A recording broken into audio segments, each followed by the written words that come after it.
Hello beautiful souls and welcome to my channel, welcome back to my returning subscribers. So in today's pick a card we'll be doing the second idea from my pick a card poll that I did I think a week ago. We're going to do past lives. What are the past lives in your Akashic records? We're going to look into a couple of things, so I have them written down. Your past lives in the Akashic Records, how are they still influencing you in this lifetime? What contracts did you create based on those previous incarnations? What habits did you carry with yourself? Lessons that you have? Everything in when it comes to how your previous incarnations still have some influence over you now. The other thing that we're going to look into is what is your soul's urge? The reason you came here, why did you incarnate? Based on the previous incarnations, why did you come back? And also what goddesses are working with you. With the goddesses, I feel like we're going to channel just because I used the goddess oracle, but I think that we're going to channel just different beings and deities that you work with. It's just that that's the deck I used. However, we're not going to limit ourselves to just goddesses, although I'm sure many of you would love them. And of course, whatever else comes through. I'll be very open to channel whatever wants to come through. Quick disclaimer, I have looked into these cards from the Sacred Sites Oracle cards because I wanted to prepare quick notes where each place is, what does it mean, because these cards are very solid in information, so I tried to kind of summarize it. And of course, when I was doing that, I also tuned in kind of in a meditation to see what I get. So it is similar to the work I do with my clients when I do Akashic Records readings. I don't look at the cards, but I go meditate to channel information. So yeah, most of it is from the booklet when I was studying the cards, and other things are just my messages, so just be aware of that. And yeah, I think this is everything I have to say as a disclaimer before we dive into the reading. Now, pile number one, as always, I think you can see this for yourselves, but this is pile number one with this opalite. Pile number two.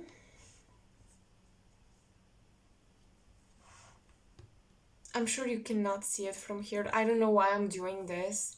It's just a habit when I bring them closer to the camera. And this is pile number three with this tower,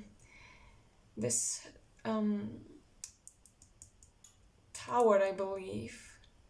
We call these towers, right? These pointy crystals.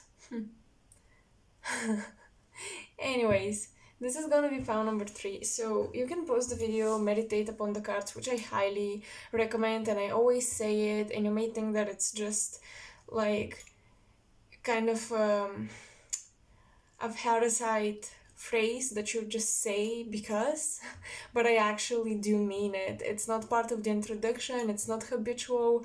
I really mean it. You can meditate upon the cards. Highly recommend it, especially for readings like these. But of course, each and every one of you will have your own way to connect intuitively, so just do that, just follow your guidance. And yeah, let's begin. You can pause the video now because I'm going to start with pile number one. So let me get these out of the way and let's get started. So pile number one, hello and welcome to your reading. Let's see, what are the past lives in your Akashic records? We've got Delphi, the Acropolis, Aphrodisias or Aphrodisias, and Uluru. very interesting places because these are all um, east. These are all east, and these are actually nearby each other. So, well, number one, we've got Greece twice. So, incarnations in ancient Greece are very, very likely. We've got Turkey, but once again, you know, these territories are all around each other, all nearby each other, if not overlapping, even just because historically the boundaries of different countries would switch, but it's the same land mass. So yeah, we've got Turkey and we've got Australia. Beautiful that we have a different continent. So these are places where you could have right now ancestors from these places for some of you, or for most of you, what I believe is that you've had previous incarnations there. And you may be of a completely different culture, race, ethnicity, whatever, but still resonate with these places, still resonate with ancient Greece a lot, resonate with Australia a lot, with the elders and the aborigines from Australia. So, yeah, you can resonate with these places whether you were born or have some heritage from there in this incarnation. Now, let's start with Delphi. So we see Know Thyself. This is a very popular or common saying about the temples where initiates would go to study the mysteries, the mystery schools. Know Thyself is a must in order to become an initiate, which makes me believe that you guys, many of you were very much into philosophy in some of your more ancient lifetimes, I would say. Many of you were into philosophy, many of you were into music as well, is what I'm getting. I'm just staring at the cards, so just to know my process, kind of. I'm staring at the cards and see what I get, and I simultaneously read my papers, so it's a mixture. Okay. But what I think is that many of you were also involved with music and artistry, because after all, we have beautiful Venusian energy come through. So creativity, despite how philosophical you were and how in the mind you were, you know, because philosophy, and we also have Pallas Athena right here popping up behind this temple and behind the Acropolis. We do have a lot of mental energy. However, with Venus coming through, this I think that's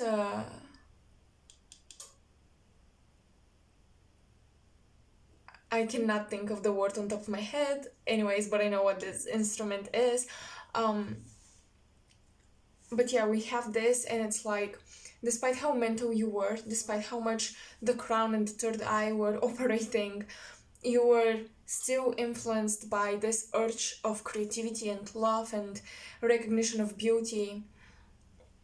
After all, with the Acropolis, would you have the energy focus of this place is inspiration. So the energy focus of Delphi is wisdom, and the energy focus of the Acropolis is inspiration.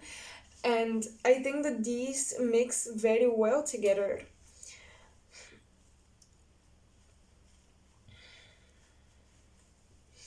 With Delphi, in your past lives, you learned how to take off your mask. You learned how to get vulnerable, maybe literally get naked and get very vulnerable and just take off any mask, any coverage, any accessory, any ornament that changed or altered who you are. You could just take it off and show who you were to yourself. So you were getting to know yourself definitely very deeply. And I'm also thinking of the Greek poet Sappho, she was feeling very different from the rest of people, and you could see this in her poetry. Um, she stood out. She reminds me. So when I think of Sappho, I think even of Frida Kahlo in this pile. Like, you guys had this type of energy. You were very skilled and smart, but you expressed your wisdom in a creative way, definitely. So you expressed your philosophy in a creative way. So I would say that for most of you, the heart ruled over the mind for the most part. Um,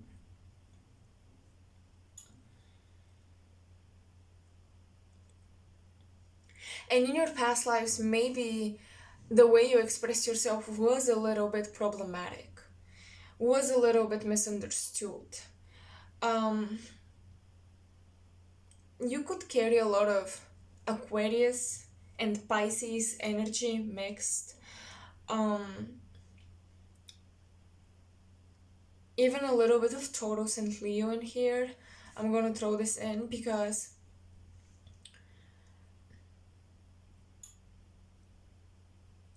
you have a lot to say, and you have many ways in which you can shine. It's just that there is this tendency from previous incarnation to be a little bit ahead of the age you incarnated in.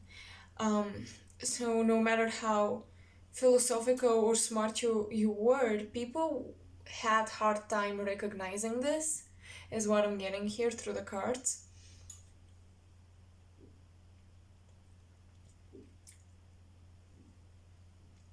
But yeah, for sure, many of you, if you feel like you've been once initiated into great wisdom and esoteric wisdom, for many, many of you, this happened in ancient Greece.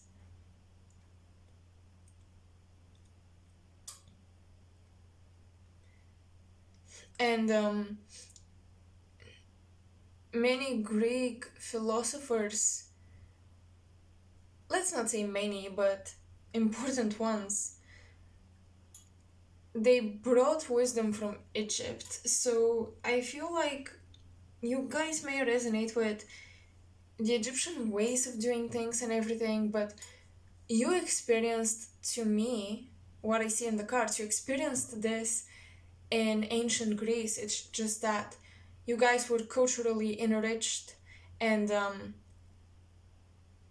influenced by the religion and the mystery schools from Egypt, but you experienced those rites of initiation in ancient Greece. Okay. Um, Here I do see something karmic going on from your previous incarnations, where often you would date someone much older than you, because it's almost like only someone much older than you would appreciate your genius and your talent and would see you for what you truly were.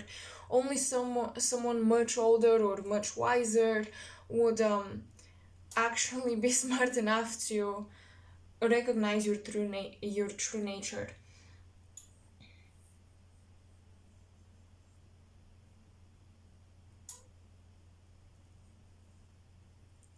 Now, Delphi is famous for its oracles, right? The Oracle of Delphi. So you guys can be very prophetic, but love has to do with your psychic abilities turning on. Here we have Psyche and Pan together, and they're in a very intimate situationship, let's say. So what I feel is there is this tug of war between your psychic initiation and your love life and your love desires.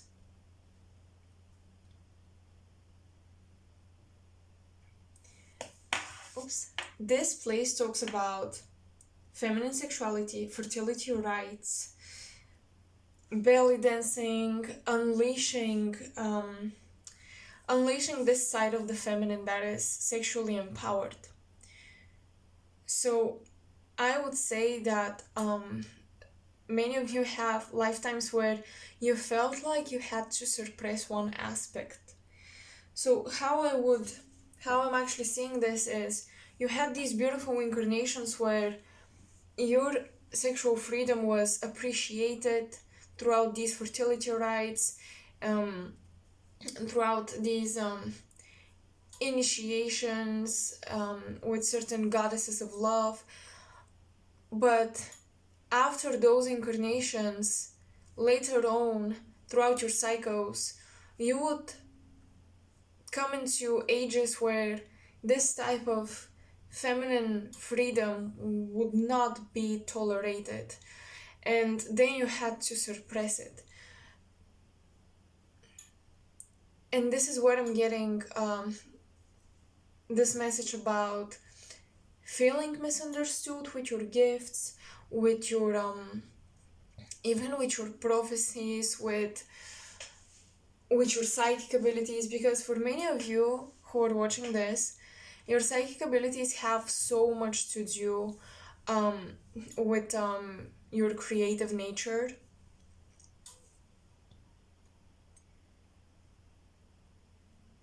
And your psychic abilities mostly have a lot to do with a special soulmate or just your love life.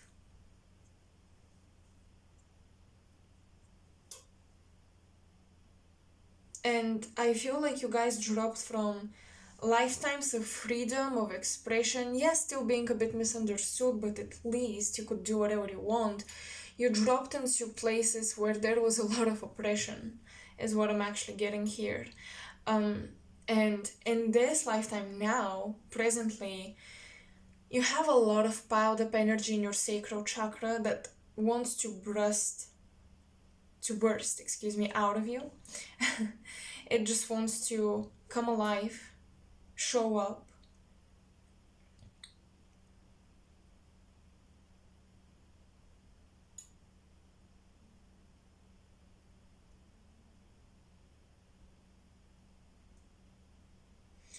I think many of you came to teach about love because you guys have a lot of wisdom about love. You have accumulated a lot of wisdom about love.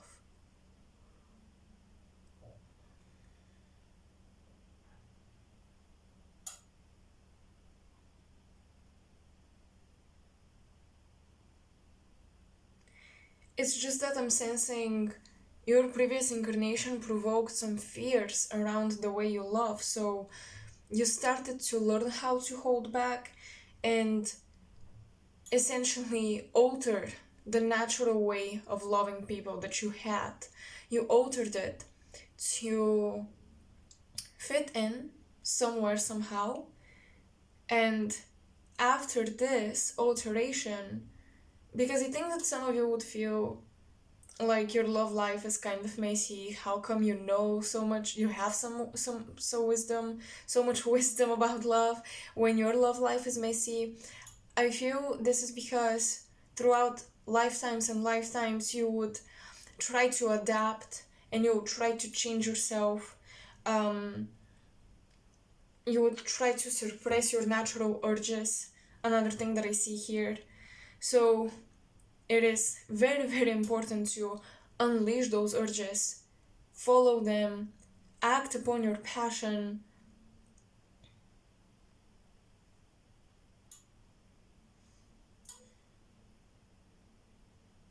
Releasing shame and guilt or any other negative emotion associated with the expression of your sensuality and fertility and love nature, releasing this will also unlock your psychic ability, your wisdom. It will, I feel like you are going to connect because Pallas Athena is about creative strategy. In astrology as well, when you look at that asteroid, this is where you can be creatively strategic. she mixes the mind, the two hemispheres of the brain, the right and the left. She mixes intuition with logic, and she can create these very powerful strategies that are maybe a bit unusual, but they work. So yeah, Palestine gives you wisdom like that by synchronizing the two hemispheres of the brain. And I think that you guys may struggle with this because there is some blockage in embracing the sensual nature of yourself, or maybe you can embrace it on your own but you cannot share it with other people. So something around that took place in your previous incarnations, and it would be so nice to work on it because it will help you actually unlock the potential of your third eye and start having those visions and those prophecies about the future, and know how to, with Palestina, know how to forge forward with the strategy in mind. Okay, so let me see. Uluru talks about remembering that you came to create and that you can dream things into existence. Yeah, I think that's pretty much it. Maybe you guys were blamed in previous incarnations for living in illusions, or daydreaming, or living in these fantasy worlds of beauty and philosophy, and it never boiled down to action. So it's gonna be a nice transmutation of these things you heard in the past if you actually start showing people that those dream worlds or fantasy worlds can actually come alive. You can actually bring them into the physical, you can actually bring them into manifestation. I think you're kind of meant to do that. So let's get more specific with, storylines of your past lives. Because so far, I think we got, some influences that you have from your previous incarnations, but I just want to get more specific. And let me tell you, I read that we're going to cover different aspects, right? So what were the past lives, and then how are they influencing you, and then what is your soul search, why did you came here, etc., etc. But I feel that the messages will come up mixed anyways. So yeah, if you don't hear me like moving on from one question on to the next, it's because I already feel like the messages are coming in all together. Yes, Queen of Pentacles. Whew, well, so looking at her, there is some energy of lust or greediness in here.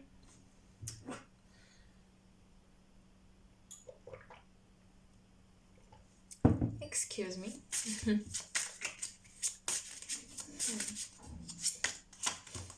Okay, and we have the Strength card. Wow, I've never seen such a depiction in the Strength card. Yeah, fighting the passions. Wow. I feel like pile number one, you were incarnated initially with this very wild nature, very passionate, lioness-like or lion-like nature, very passionate approach towards life. And I think actually certain initiations tamed you a little bit, okay? They disciplined you, but not in a bad way, not in a suppressive way. Not in a suppressive way. You actually needed this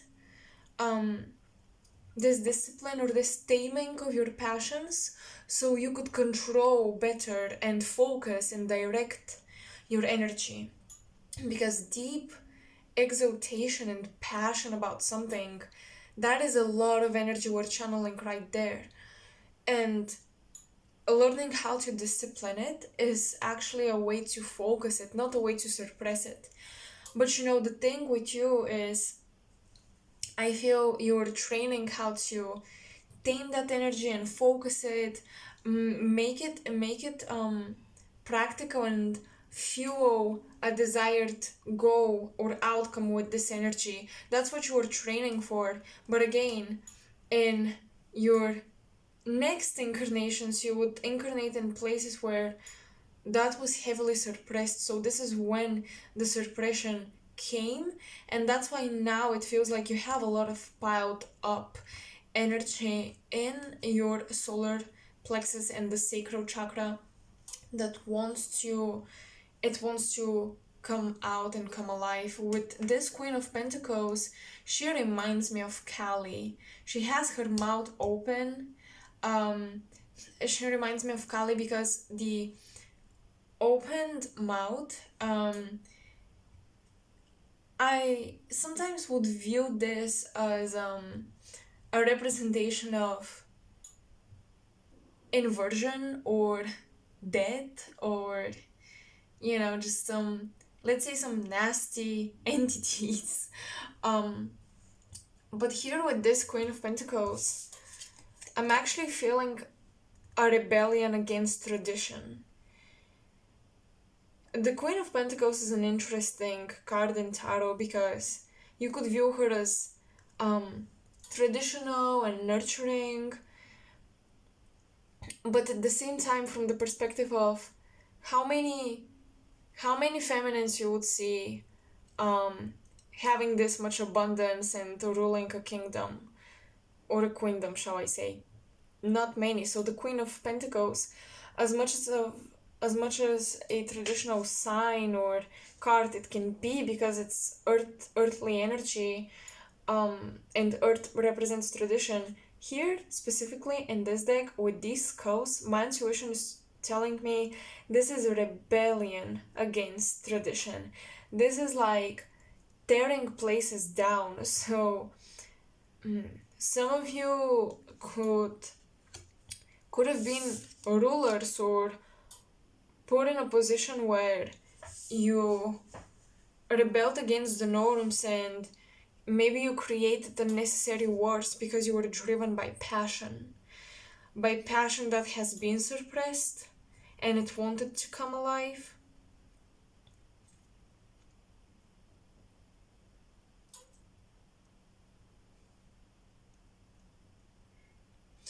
I'm also hearing taking control of your body.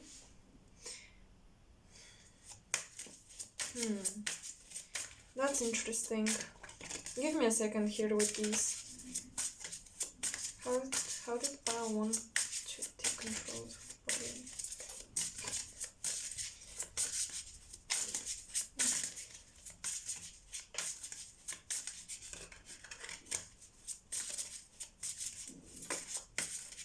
Some of you literally had like your body being worshipped.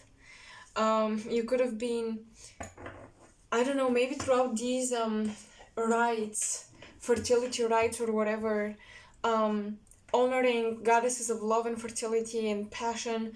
Some of you were actually maybe slightly put on a pedestal, or somehow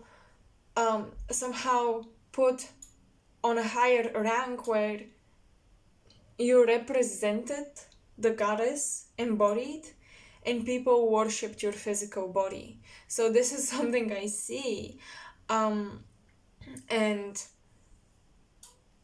I want you to know that you've inherited from your previous incarnation this assumption that you are supposed to be worshipped like a god or a goddess. And if any of you feels like you're not loved properly, physically, you should really channel your past lives, pile one. Because there is some deep, sensual energy here, some deep, passionate energy here, streaming from all the cards. Okay.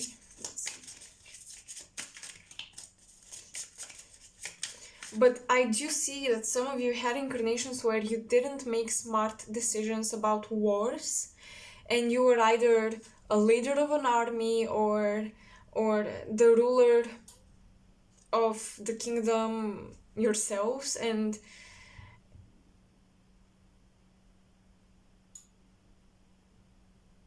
the ruler of the kingdom themselves, and you were not making appropriate decisions when you were managing the war field, let's say. Because I see a snake wrapped around her arm, and then I see a snake here wrapped around his leg. So again, there is this tug of war between how do you use so much power in a smart, wise way. You would have, everyone, of course that's normal, would feel like they need to compensate if they were denied something or they suppressed something. But with the snake and the lion, you guys, there is this tug of war between, do I follow my passions to create for the highest good of all, or do I follow my passions to have revenge? Or, you know, like, do I use my sexual power to dominate or to create connection with others? So in this lifetime, I think that's gonna be the biggest lesson for you. How do you find balance between the two?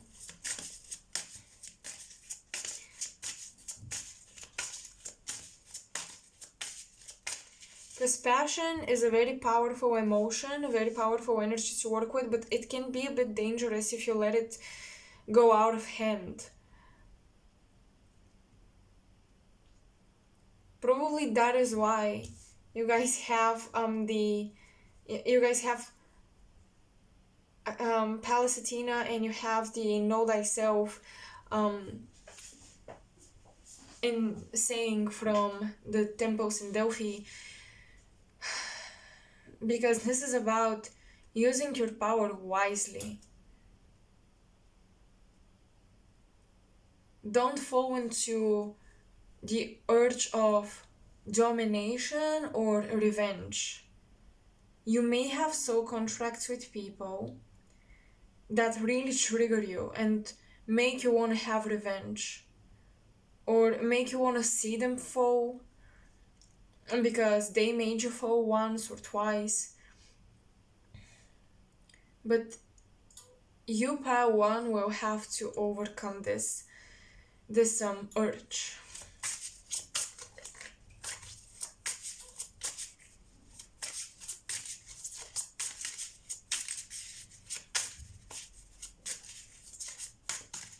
Okay, let me look into the Goddess's Oracle.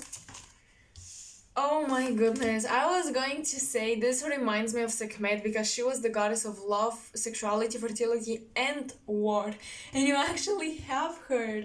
You've got Sekhmet, anger and rage. Oh my goodness. And Uzume, or Uzume, laughter.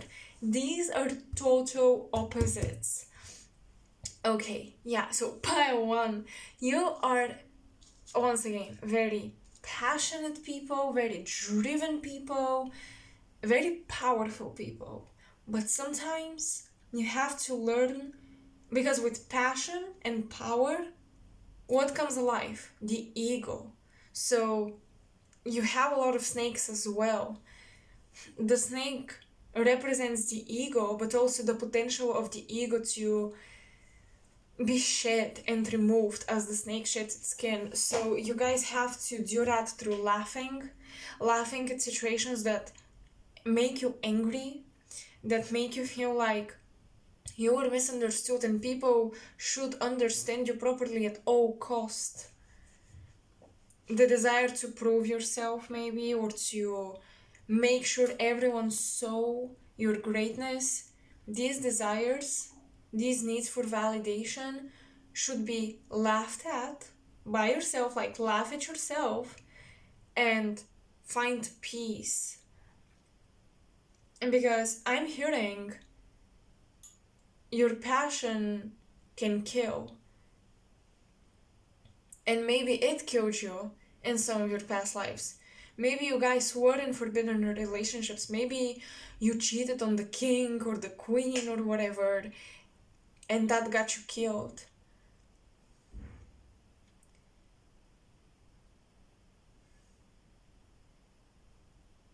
I'm getting a lot of like, this is so dramatic. It will sound dramatic, but I'm getting that if you were incarnated to be a woman in a patriarchal society and you were married to a person of power, you would try to dethrone the person. You would fight, you would play those games where you would try to dethrone them. And maybe this got you killed, maybe this put you in danger. But yeah, you just naturally have this deep urge to be free. You want to be free, you want to express yourself as you wish, when you want to. And I completely get it and I understand it. It's just that don't allow your passions and this beautiful energy um, this beautiful energy around freedom and sexual and sensual expression, don't let it become low vibrational or ego based, because it can shift into that very quickly and very easily. Your empowerment, your self-empowerment should also empower others, heal others. But you see how this lion scarred him? I feel like you guys had a power dynamic with someone from past lives. And here come the contracts, right? A power dynamic with someone from past lives who abused you some way, somehow. They left a deep scar on you. And in this lifetime, you may, it's interesting because there's a lot of duality in here. You may fall in love and later hate this person's guts, or you may instantly hate this person, and you don't know why. Maybe they even try to compensate somehow and they wonder why you hate them because they don't remember what they did, but you do subconsciously. So yeah, let's look into your soul contracts. What's going on? Oh, this is so juicy, pile one. I'm sorry to react like this to your Akashic Records reading, but it just... I've never seen... I mean, I have seen, but it's very rarely that I see such synchronized cards. And like, yeah. Wow. Oh, you guys could have a lot of planets or retrograde planets in your 8th house. In your 8th house, maybe in your 5th house as well. And the 1st house. 1st, 5th, 8th are, for most of you, the most obvious indications of these themes we're talking about. Or you could have like a retrograde planets in Scorpio. This would also indicate, or in Leo, these would also indicate like the themes we're talking about. Let me know if you're interested in me putting out something like astrology series, or how to use astrology to read about your past lives, the past lives possible scenarios and themes that we've worked on. Let me know if you're interested in that. I definitely feel like I want to do it. It's just that I'm waiting for a moment where I have more time on my hands to focus on bigger projects with the channel. But yeah, if you're interested, I would love to know.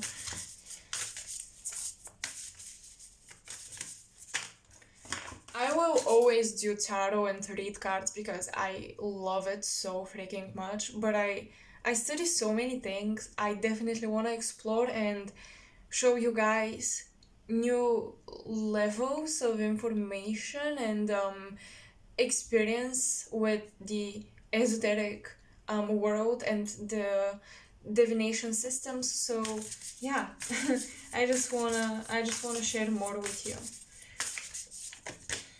The sun. Oof. Oh my god. Pile one. Well, pile one, listen, there is a sense of. Oh, wait. So, first of all, yeah, there is a sense of you being unapologetically free. That's it, period. You see the sun behind Sekhmet? Beautiful. Because I asked, soul contracts. The sun in astrology, when we look at karmic connections and past lives, and we look at karmic astrology basically, we look at the karma in the natal chart, the sun becomes the father figure. It can become the husband as well. But it's a male authority in your life. Or, in very rare cases, the sun could be a female authority, but this female has no feminine energy whatsoever. But mostly, it would be a male. Like 99% of the time, the sun would represent a male. So, if you have your sun in the 8th house, um, the sun aspecting a retrograde planet, this means that your father or your husband or a male authority, a male that you look up to, this is Apollo, the sun, a male that you see to be one of the most powerful individuals. Even if you don't like them, you still perceive them to be super powerful and shining. If this planet is aspecting any retrograde planet in your natal chart, this will show you that those types of people in your life that you encounter to be authorities, to be like, you're so amazed by them, even if you don't like them, still they seem powerful to you. In your previous incarnations, they had to do something with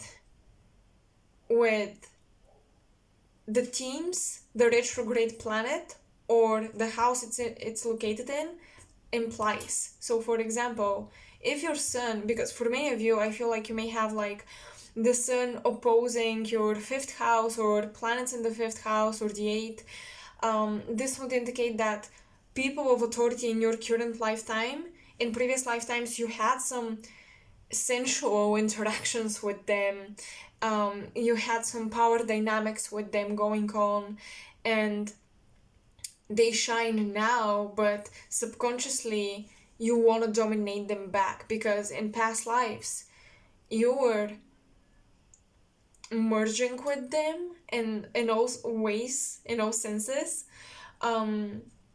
You were involved with them in that manner. You probably felt like they had a lot of power over you before, and now they do again, and you want to rebel against that.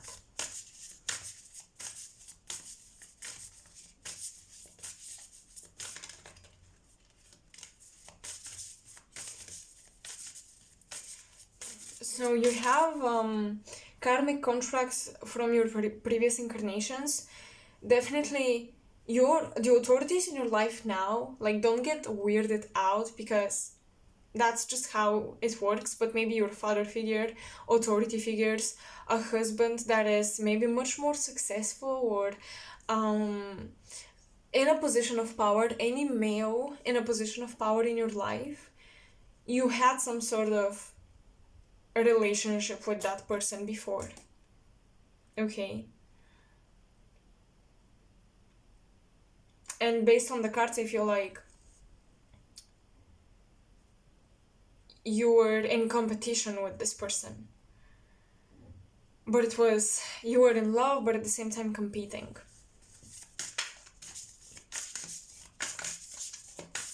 So this applies both to my male's auditory and my females watching this.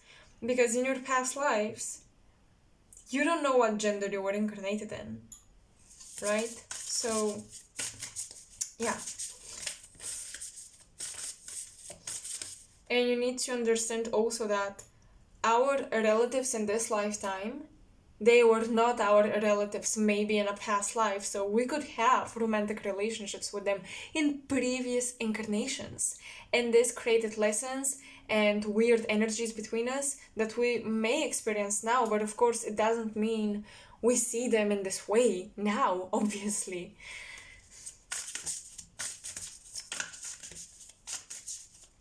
Your karmic contract, your contracts from previous incarnations, power.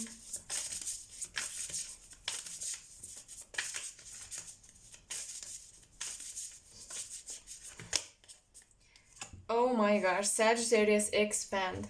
I feel like you guys felt, I feel like you felt like a bird in a golden cage and you wanted to be free, you wanted to escape. Okay, I'm getting a lot of energy around escapism with Sagittarius, but now I focus so much on these cards and the creativity aspect of this one. But now with Sagittarius, I'm actually being drawn to Australia and the native Australians and their mythology and their lifestyle. You could have been great archers, by the way, in this incarnation in Australia. And you had established this special connection to the stars.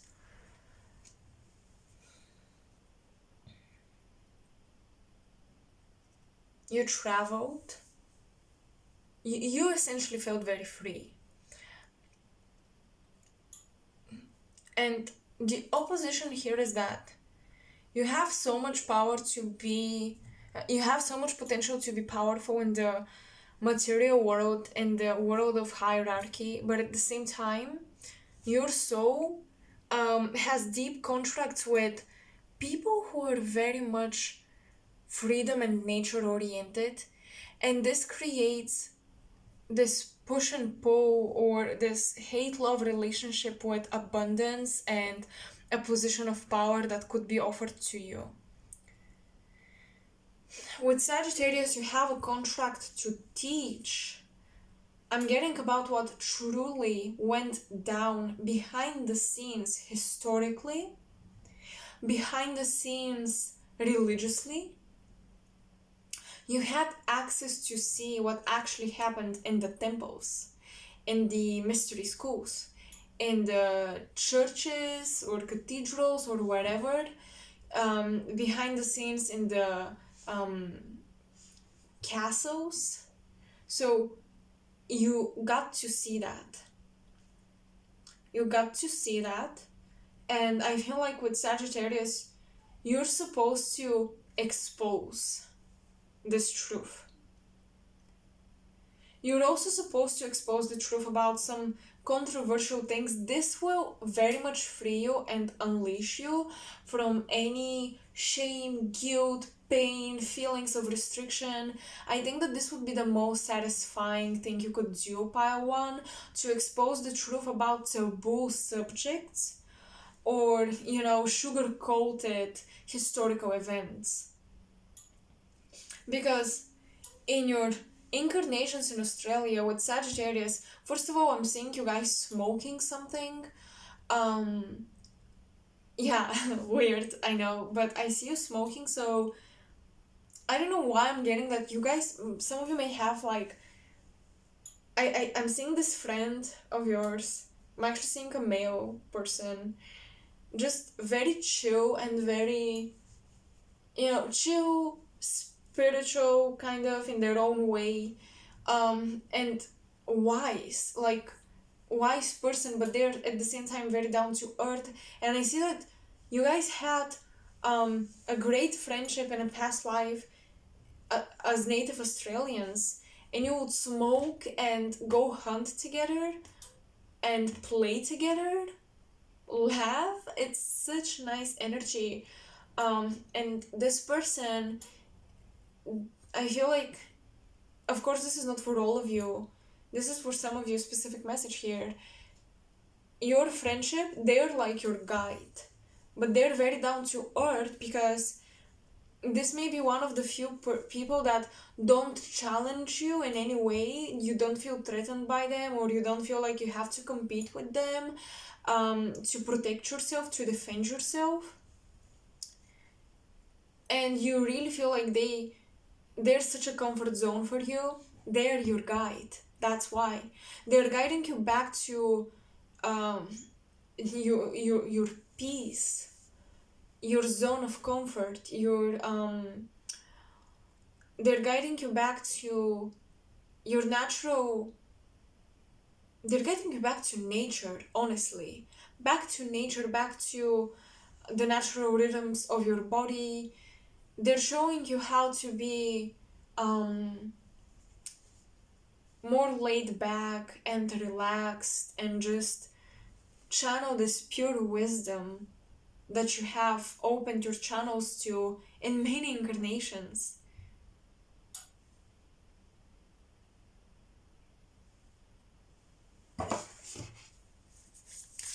You've had, with Sagittarius, I think you've had trips, like astral trips in your past lives, to maybe to Venus with this card, to Venus and Mars. So, pile one, you have a really deep, intricate understanding of masculine and feminine energy, and your journey of balancing these within is gonna be such an educational thing for others if you're willing to share.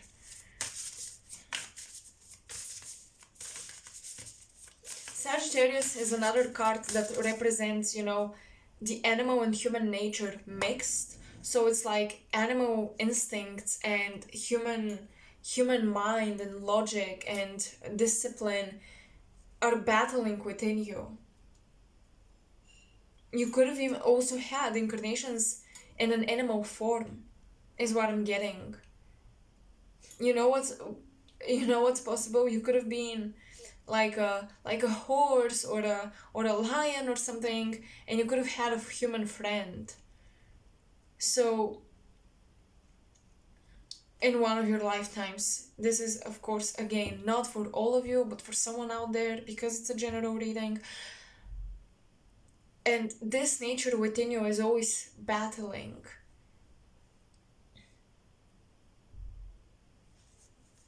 So I think that the biggest message here is you have to make a decision how you're going to channel your passion.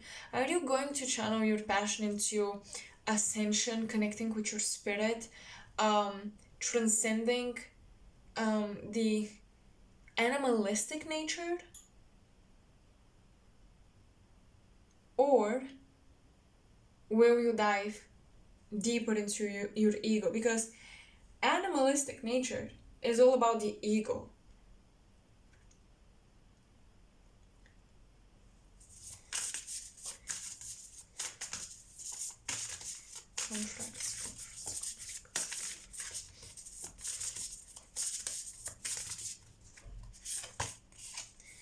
Dignified strength. Oof.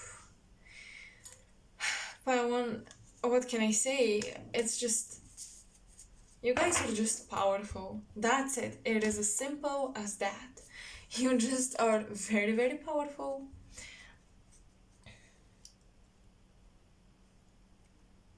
You have a contract. You have a soul contract. You're going to climb up the scale of maybe a specific esoteric system or something, and you will grow and ascend this way. You need to focus your energy. That is my biggest message here.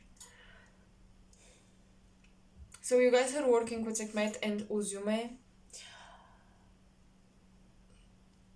and you came to Earth, so your soul's urge was to shoot for that solar consciousness.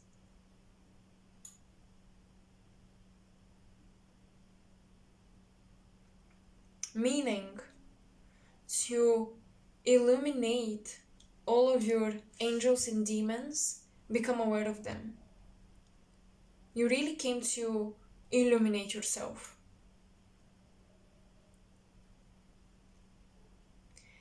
And you know what I think I'm gonna do, because this is very lengthy already. This is definitely gonna be, yeah, I think we're almost 1 hour in. This is definitely gonna be a very in-depth YouTube pick a card.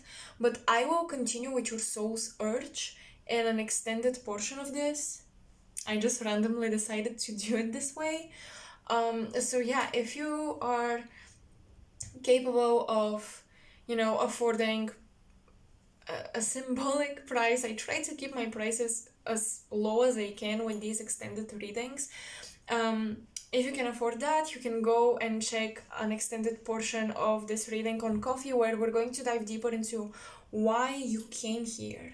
What is the urge, right? And again, if something else presents itself, of course I'll say it, so it's not gonna be just this question, but that is the main number one question. So yeah, I hope you guys enjoyed this. Pile one, I'm going to gather your cards and continue on later with them. Let me know in the comment section below, how did you resonate? Do you feel satisfied with this past lives reading?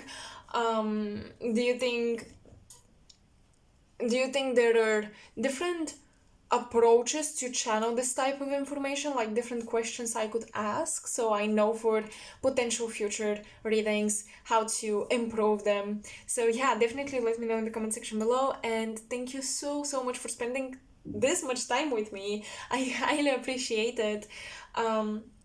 I'm sending you lots of love, and if you want to support me, liking and subscribing to the channel is the best way to do it, but also sharing my bigger cards, like actually sharing them with friends that you feel like may resonate with me or enjoy this type of content. This is maybe the most and bestest way to support me.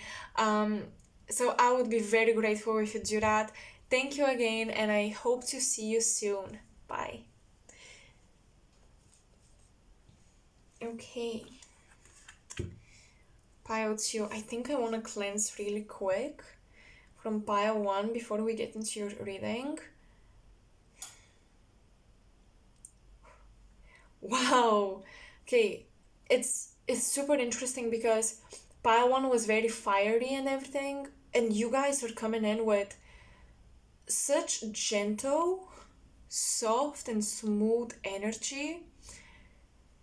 I'm getting a lot of Asian incarnations, a lot of Buddhism based incarnations, a lot of that, a lot of peace and harmony, and a lot of consciousness around oneness and transcending Maya and the illusions of reality. Okay, pile 2, let's look at your cards. Ziggurat of Ur.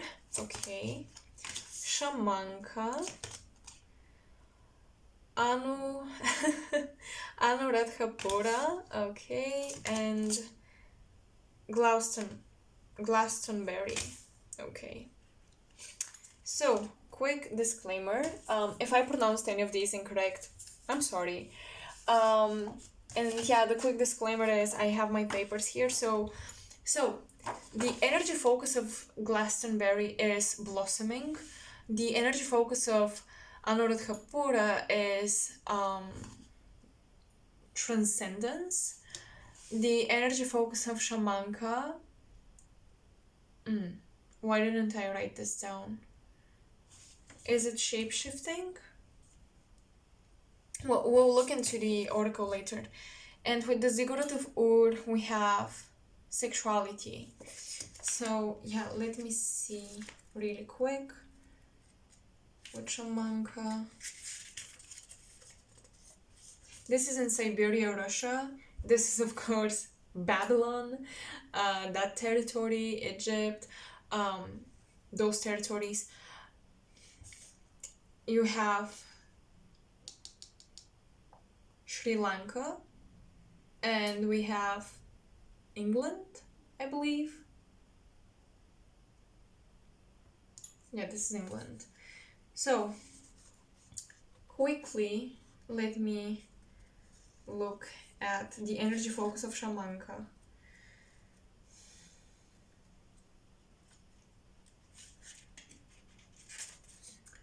Shamanism, of course, that's why I didn't write the energy focus keyword down, because it's so obvious, but I forgot. Anyways, so let me take a sip of coffee.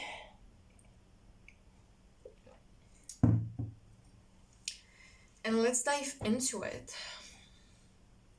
Okay. So, with Glastonbury, this is Avalon. This is where Avalon is considered to be located. This is a place that it's like a gate to the underworld.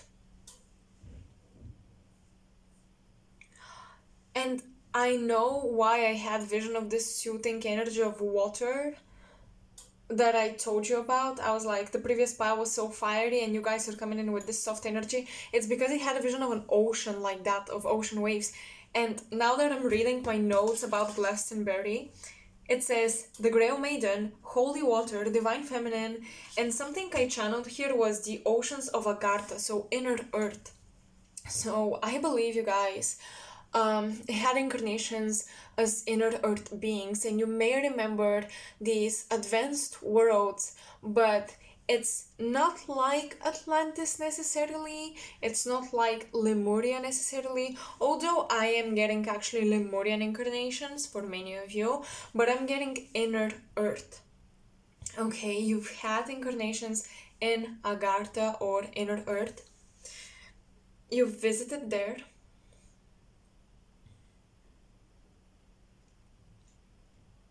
And then you see a sisterhood being wait, I'm having visions. Hold on. I'm seeing a group of girls, of feminines, like they look female, and they're being guided through caves. Like there is a tunnel of caves. You know, you enter this tunnel and they're guided, and I'm not hearing anything specific, but it's like I just know that they know they're being invited home. They're being invited back home, or they're being invited where they belong. And they also feel like they're being rescued from what's going on the surface of our planet. And I see them being welcomed in this place that it doesn't look like there's a roof on top of them. It doesn't look like they're inside the planet because it's so bright. It's like daytime. It looks like daytime. But they're being welcomed there. And they know that they're being rescued, and they know that they're actually going home, but they had to train or something in order to get in this place. And there is an elderly female that's actually guiding them.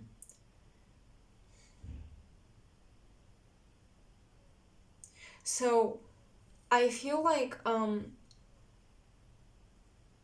some of you saved yourselves around the fall of Lemuria, or maybe the fall of Atlantis. I cannot tell yet, but you guys were rescued, and you were part of these groups of initiates, of sisterhoods, and you were welcomed and invited because your consciousness was ready to enter inside the planet. You were ready to go to Agartha.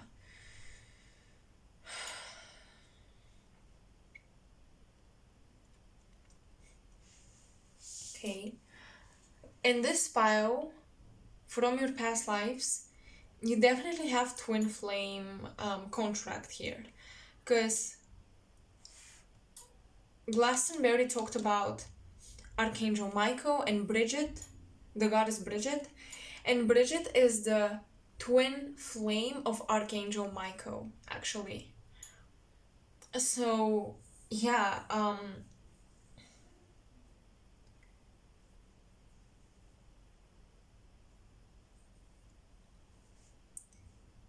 give me some time. You guys have this ability, this is what you learn, this is what you trained for, to awaken the heart chakra of people, to awaken the heart chakra, and especially you have contracts to awaken the heart chakras of masculines.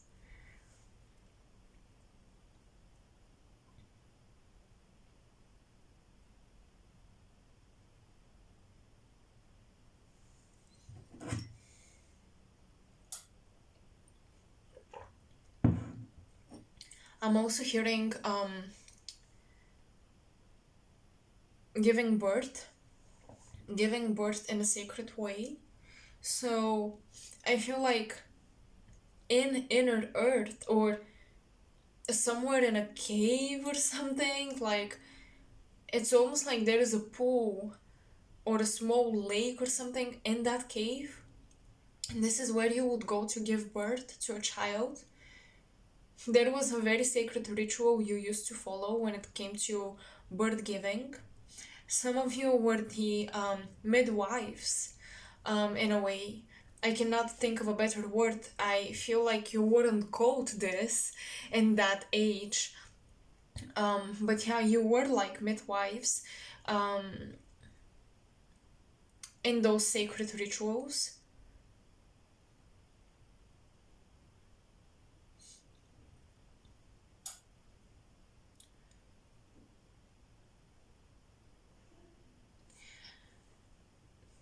Shamanka talks about shape-shifting, past lives themselves, like the card, we're looking into past lives, and the card itself implies past incarnations. So, um,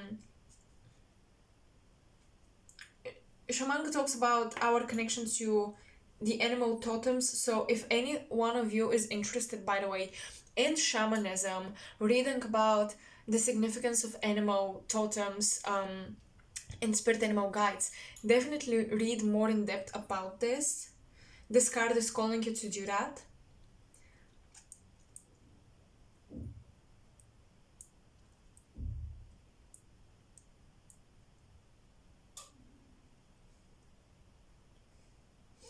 And we have the pole.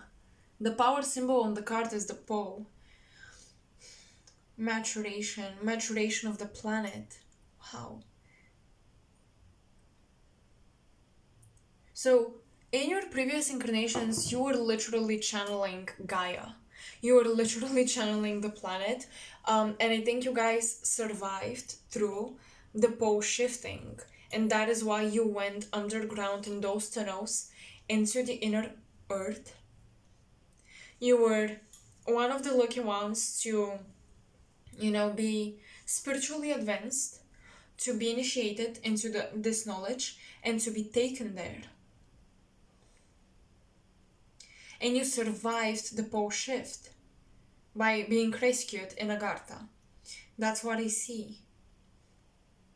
And you were actually, interestingly enough, teaching about how the planet was up there, is what I'm hearing, up there, on the surface, how the planet worked.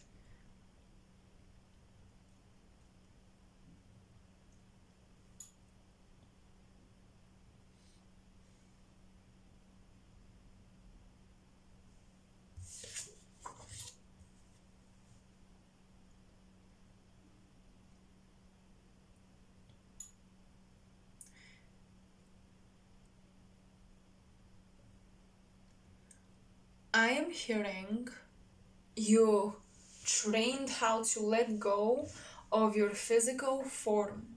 You trained how to let go of your physical body, how to leave your physical body or die consciously. Because I'm getting that one of the gates that you had to cross in order to enter inner earth was switching your goblet, changing your goblet, or changing your gown, whatever, and you took on a different body. It was a different material. It was much more etheric. I feel like you still had a body that the soul animated. However, the body was a lot less denser. Yeah, a lot less dense. Um,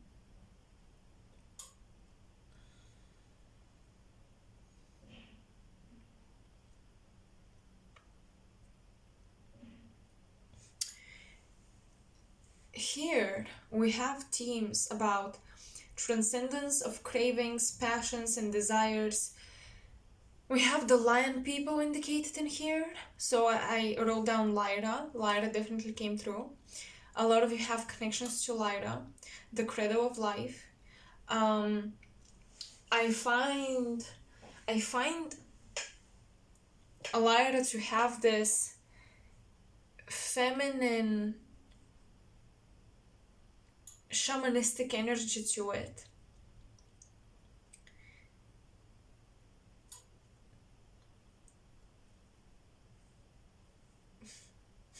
So perhaps we're talking about the start of Vega for most of you. Not, like Lyra, like the constellation, but not Alpha Lyrae as the one of the stars of that constellation, but rather Vega, that star system. I feel you guys carry codes from there.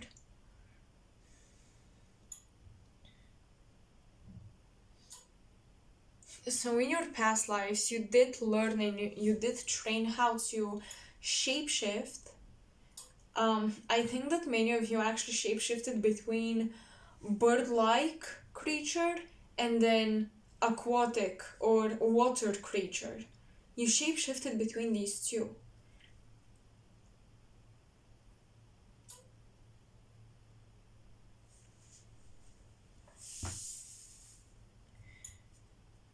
And you had to, so in one of your incarnations with this card, again, in order to enter inner earth, in order to reach some truth or some to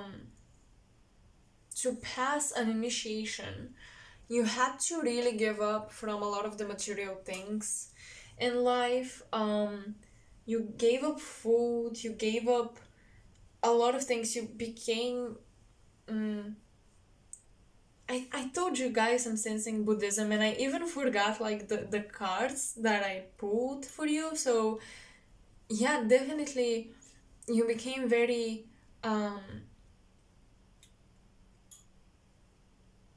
transcendental. Like the physical plane was not affecting you or stimulating you in any way. I'm seeing a lot of meditation for you in your past lives. A lot of meditation and going on these vision quests.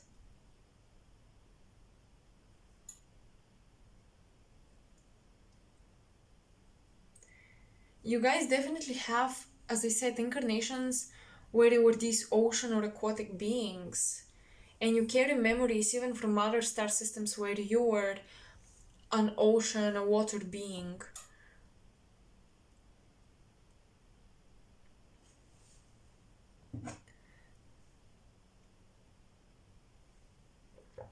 What I'm getting here is you were confronted by a different type of race that were genetically modified by the Anunnaki.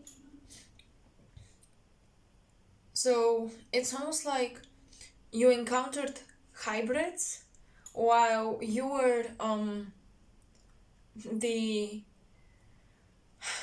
the natural earthlings, the natural earth beings that came on our planet and started to develop here. So your bodies were a bit different. And it is possible that you guys tried to protect yourselves from them.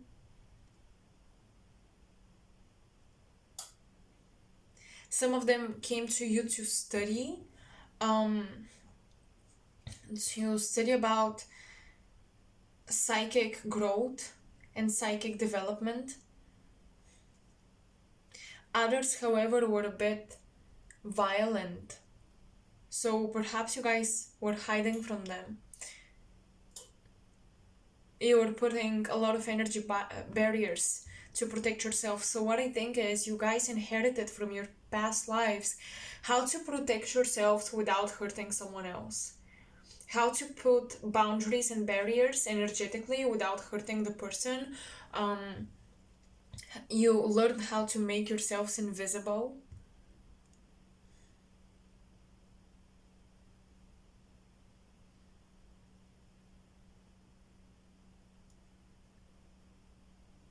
And some of you were the hybrid beings under the protection of Inanna or Ishtar, genetically a bit modified by Anunnaki. You were those hybrids and you encountered these water or bird-like creatures that were actually inner earth priestesses, and they helped you transcend some of your limitations or ancestral karma from Anunnaki, and you are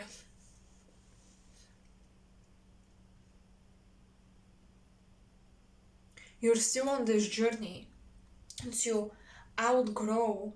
That's why you have this card, transcending cravings and passions. It's not so much about like not eating I don't know, junk food and then becoming a vegetarian, whatever. It's not so much about that. It's more about transcending the genetic urges that you had, or urges that kept you materially oriented. So these priestesses started to teach you how to transcend your own nature of the physical body that was genetically modified. These priestesses started to teach you how to overcome that and tap into your soul, because the body can be a blessing, but it can also be a prison if we don't know how to outgrow patterns. And we need to become so highly acquainted with our soul. We have to become so autonomous that we're able to actually dictate how the genes will rearrange.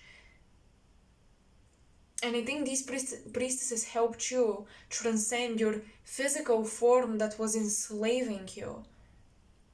It's like you had this beautiful soul, but when your physical form was altered, it started to enslave you, because you would have these hormonal things going on, you would have this and that going on that would trick your brain and make you do certain things or want to do certain things that your soul wouldn't want to do. So the priestesses were healing many of you. That's why you also have the Grail Maiden. She's offering you holy water, she's offering you this divine feminine secret that's coming from the oceans of Agartha, that talks about if you can reach Agartha, if you can go into inner earth, it means that you've transcended your physical limitations. And if you want to heal, you should transcend your physical limitations. So reaching Agartha equals you become autonomous in your physical form, no matter who played with your physical form.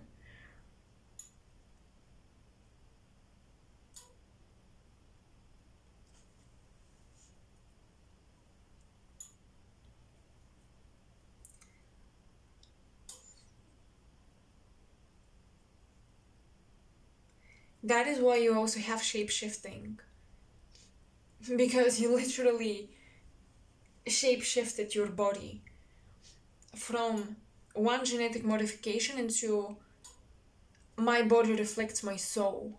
I'm not imprisoned by my physical form. So yeah, wow, you guys worked very hard on transcending this type of genetic manipulation. And still, that's a process. I don't believe this would happen in one lifetime. And I think you're still working out timelines that resonate with the Anunnakis genes. You're still transcending these timelines. You're still fighting certain habits or urges or tests and temptations that can pull you in those timelines, into those timelines.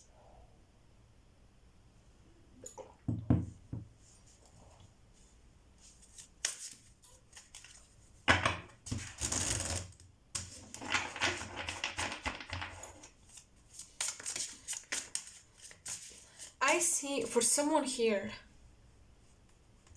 I'm getting a male figure. I'm getting a male.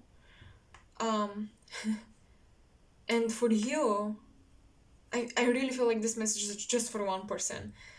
I'm getting you had a past life where you were digging for gold. Maybe in the Americas, you went to dig gold. You were in charge of this what's it called?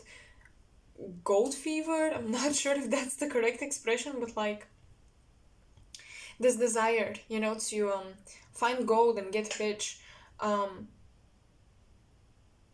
in this lifetime, I see you ignoring your family, abandoning them, or just like getting obsessed with this journey of finding gold and getting rich really quick. So you could have like a second house, heavy placements, Mars in the second house, Pluto in the second house, Saturn. So yeah, I think in this life you must learn to appreciate. You're learning to appreciate your family and family support more than material stability. It's almost like you have a lesson to learn about, if my family is healthy and they're with me, we can make it out through anything. I'm not saying that you have to live in poverty. We can all create the reality we desire, but maybe you had to experience something like that to compensate for this lifetime. Yeah, random. I don't know who needs to hear this, but I just got it specifically for a male viewer. So yeah. Of course, others of you could resonate with this message, but that was specifically for him.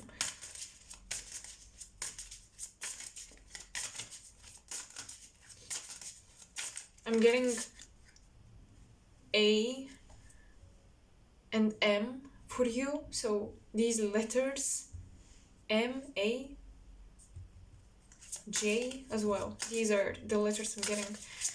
Okay. Let's move on. Let's get more and deeper into the past lives. How are these influencing you?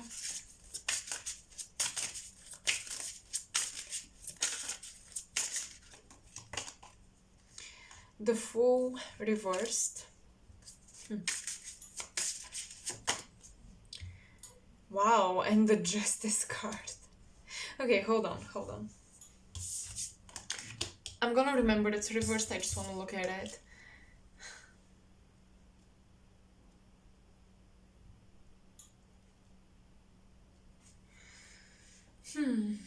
So...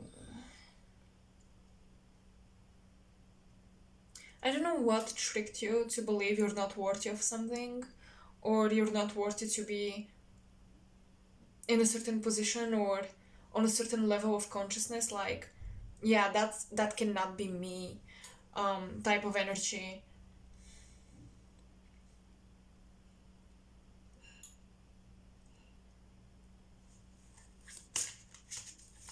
This reminds me of Archangel Michael.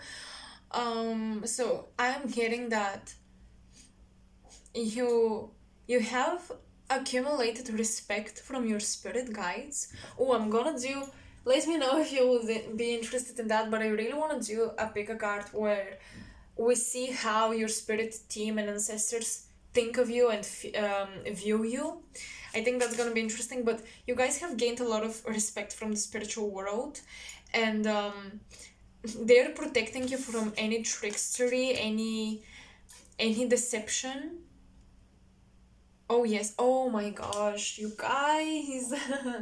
You guys will have certain beings, let's say, will try to trick you into wanting certain things, or you know, I feel like the Anunnaki timelines will be very tricky. They will deceive you that it's kind of like, this is what you really want, this is what will truly make you happy, this will make you accomplished, and it's like these timelines are trying to deceive you that this is your purpose, blah blah blah. But Archangel Michael and other spiritual beings are protecting you from this sort of deception, the deception of a new beginning or a very shiny path. You know, Archangel Michael is cutting this bullshit off.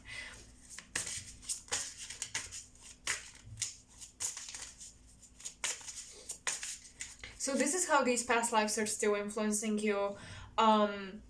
You are being tempted by certain timelines, but Archangel Michael is protecting you fearlessly, is what I'm getting. You have the Five of Wands, conflict, reversed. Okay, I actually like that. I like that. Let's look at the goddesses as well. The goddesses that work with you. Corn, woman, nourishment. I'm telling you, some of you were literally, I'm sorry to say it like that, I hope it's not triggering anyone, but I feel like your physical form was enslaved by an advanced civilization, and you worked to provide for them money, gold, not money, but rather gold and certain resources and food. Artemis, selfhood. Oh, I love this. Artemis is another goddess of protection, so we love her. We love to see her.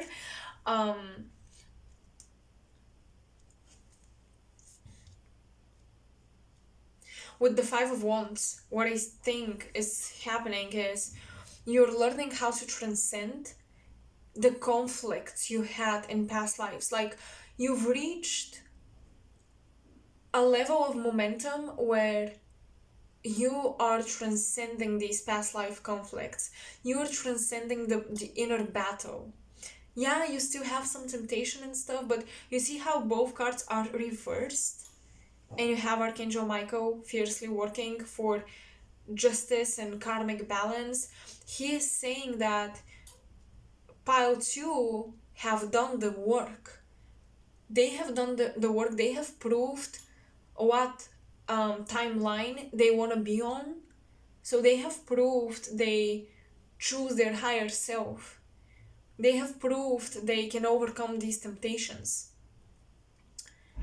And with nourishment, I'm sorry if you hear any noises. After all, I don't live alone.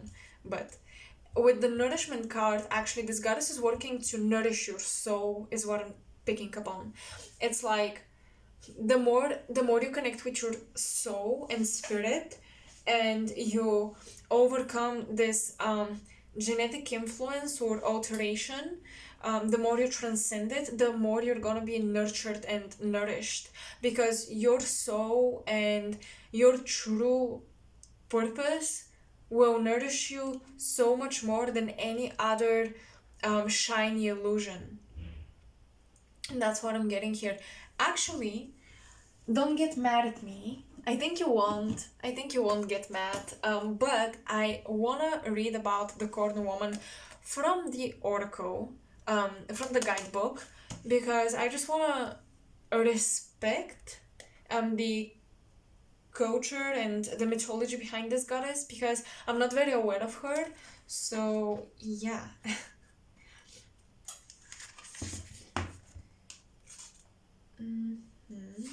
Okay, wait.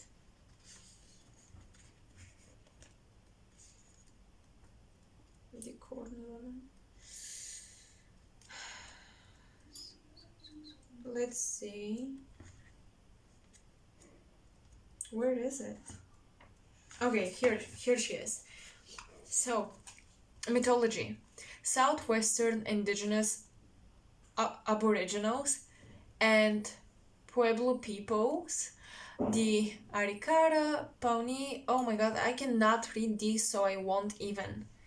See corn as a goddess. So these indigenous aboriginals see corn as a goddess. Corn woman encompasses the figures of corn mother, the corn maidens, and yellow woman. They all relate to corn as a sacred being who gives of herself to her people to sustain them and nourish them. The Arikara creator god Nesaro fashioned corn mother from an ear of corn which grew in heaven. Corn mother then came to earth and taught people how to honor the deities and plant corn. This to me is how advanced civilizations came and taught us things. But then they stole our freedom. So then you have Artemis. And it's like, okay, thank you for teaching me, but if you really want to teach me unconditionally, because that is how a teacher or a guide should work. It's unconditional effort and giving that they put in the student. They don't expect the student to serve them in any way, right? So the corn woman is saying, you're going to use everything you were taught, every gift they gave you. Even you're going to use the manipulation they tried to have over you for your benefit, for selfhood development. Meaning of the card, corn woman brings her love for you in the form of food to tell you it is time to nourish yourself. Eating is a sacred act. Sometimes something living dies and you take it in, whether you hunt or kill the animals you eat with your own hands or buy your vegetables in the supermarket. Part of being human means causing death in order to live. To treat the act of eating as a chore, as something to be feared or avoided, is to denigrate the gift of love from corn woman and the plants and the animals. Do you fear food? Does just looking at food make you feel like you're gaining weight? Or losing, I don't know. Are you too busy, too stressed, too involved with more important things than nourishing yourself? Do you nourish others but not yourself? Do you have a love-hate relationship with food? Corn woman says that eating is one of the most basic acts of self-nourishment and that the way to wholeness for you lies in coming into relationship with food. I believe that with this card, I could definitely see this thing with food coming in, because I believe that some of you, when you experienced these initiations and transcending your physical body in this lifetime, it may be difficult for you to escape this new belief system that you developed back then, this old belief system that you developed back then, and you may feel like you must give up once again food and like essential things like that to reach a higher spiritual level. But let me tell you, I feel the age we're entering requires balance in all areas. Don't do too much of transcendence or too much of materialism. You need to find balance, meaning please don't go on certain dietary plans or regimens just because you feel that is the spiritual way to eat. There is no particular way to eat or take care of our bodies that is more spiritual or it's going to advance us. It's different for everyone. For example, different body types would advance more with different types of yoga. Not all yoga would serve you as it serves someone else. Vegans and vegetarians may not necessarily open their third eye and things like that. So I want you to really make peace with your physical body, make peace with your physical form.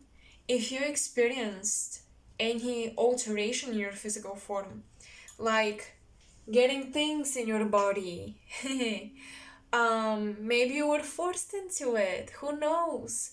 If you experienced that, make peace with this situation, because you should know your mind and your heart, your soul. When you're autonomous in your soul, you have control over how your cells reject or accept substances, how they process substances. You can get rid of anything in your body simply with thinking about it.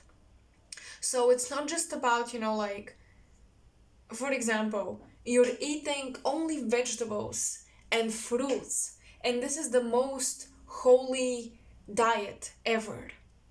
But you're filled with, I don't know, hatred and anger, and your hormones are out of balance because you're not nourishing yourself properly, and your emotions are all over the place, and you cannot focus and think straight. Do you think this is a spiritual way to nourish your body?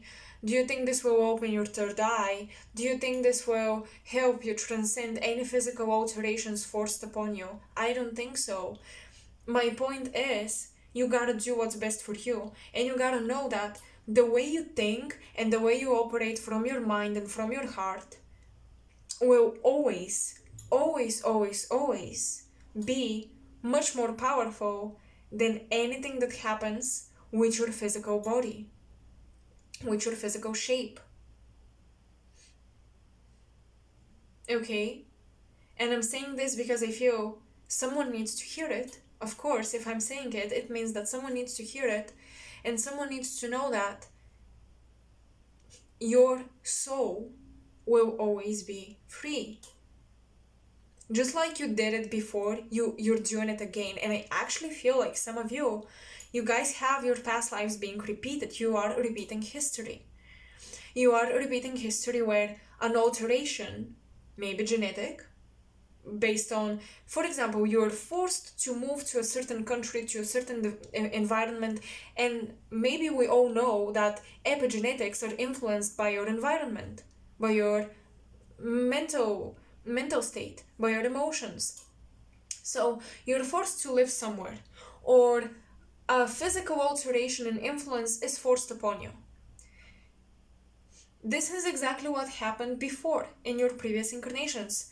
Genetic manipulation was forced upon you by a higher civilization. You overcame it. Through connecting with your heart, you shape-shifted your body. Inanna is a goddess. You see the symbol of Venus. Inanna is a goddess of love and the heart chakra. So, and the sacral as well, but the heart also with Venus. So you did it once, and now you're repeating the same thing. And you must remember, you're watching this reading because you must remember that you can do it again. If you did it once, you already have the pathways, you already have the formula for how to do it. So don't be afraid.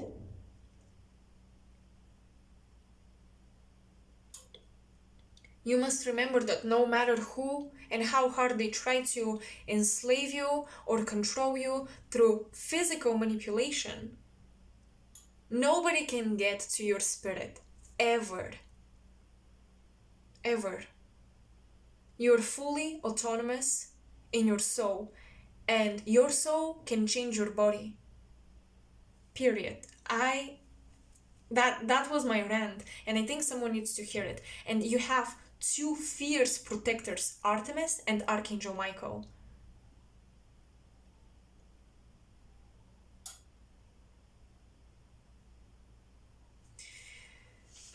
Okay. So let's see what contracts do you have, maybe with people from your past lives.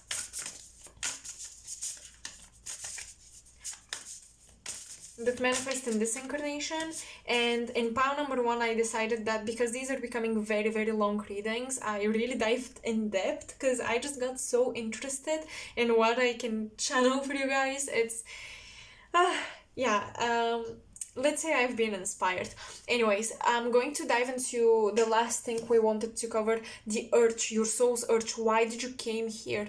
Why did you come here? Why did you incarnate again on Earth? Based on the past lives and experiences you've had, we're going to look into that in an extended portion on Coffee. It's going to be linked under each pile and the timestamps, so just a disclaimer. But now let's look at your soul contracts. Jupiter, abundance. Okay, we love it. I love this because Jupiter is, of course, about wisdom, education, higher knowledge. It is about abundance as well.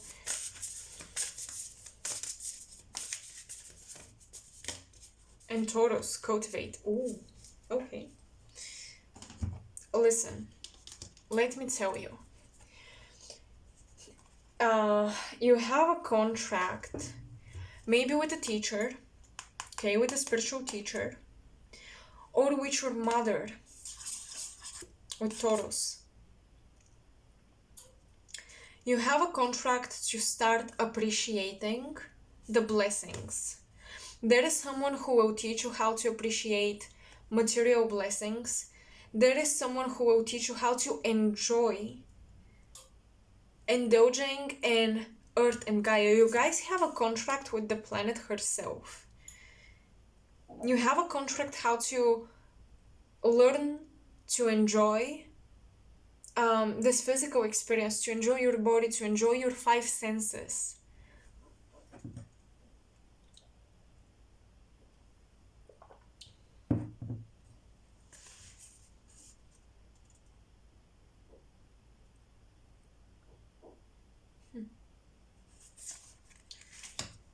Okay, who does Pile to have a contract with?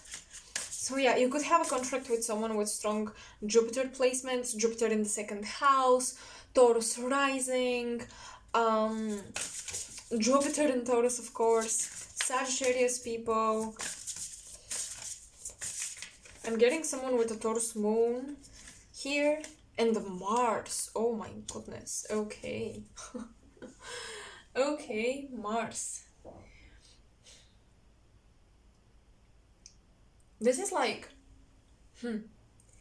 okay, you have this contract. It's more of a lesson. I don't particularly see actually a contract with a specific person, but you have a lesson to learn that you can achieve and manifest abundance, and it doesn't have to be through difficulty and fighting for it and working super hard. You can cultivate abundance just with magnetism. Just with magnetism.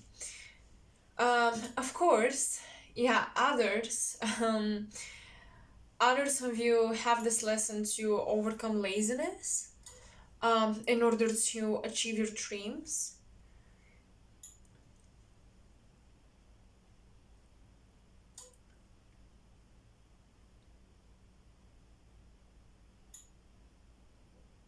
But again, with Mars and Taurus, I'm thinking of working out, like feeling super confident and good in your body, feeling super lucky with Jupiter. So you guys do have this contract with, you literally have a contract with your own physical form. So you do have deep contracts with your family because they were the genetic providers. So yeah, you have a deep contract with your biological family and ancestors to enjoy your lineage, to appreciate your ancestors, to appreciate your lineage, to appreciate the land where you come from, to appreciate your country, to heal it, to find the spiritual wisdom of your country and landmass, okay? And the spiritual wisdom of your ancestors. And once again, you guys are just fiercely protected. You have a spiritual contract with Archangel Michael and any deity that is protective. These are the contracts I see for your pile too. So yeah, I'm going to gather all of your cards and look at them later in the extended portion. And yeah, I am going to look a bit deeper into the contracts and also your soul's urge. Why did you come on Earth? So I hope you guys enjoyed this. I hope you resonated. Definitely let me know how you vibed with this reading. Um, Let me know in the comment section below if you're interested in pick a card on how your ancestors and spirit guides view you. And also another question I asked also pile 1 is, are you guys interested in something like astrological series where we look into how we can use our natal chart to understand karmic relationships or past lives, what the planets in different signs mean, the archetypes of the signs, and just things like that. I definitely want to share more with you on these topics, so just let me know if you're interested in such content. And yeah, that's pretty much it. So thank you for spending this much time with me in this in-depth reading. I would love to see you on the coffee extension. And if you want to support my channel, you can like this video, subscribe to the channel if you haven't done that. But maybe the bestest way to support me is to share my content with people you know would be interested in these topics and would resonate with this information, and with me in general. So yeah, that would be super, super lovely of you to do. I would highly appreciate it. And again, thank you so much for being here. I appreciate you so much. Super happy to be back with my readings on YouTube. And I hope to see you next time. If not in the extension, I hope to see you next time in my next pick a card. Bye. Hello, pile 3. Welcome to your reading. So let's cleanse really quick from pile 2 and let's dive into your past lives. I had to make my second cup of decaf coffee with matcha, so if you hear me drinking, it's because my throat would get super dry from talking so much. So yeah. I think someone said once in the comments that they don't like it when I drink, whatever, when I do my readings because they can hear me. Well, you're not the one talking, so your opinion is irrelevant. Okay, now let's look into your cards. Hold on. Let me see. I want to see if I can get a vision without being affected by the imagery on the cards. I know the cards, but I don't want to look at them now.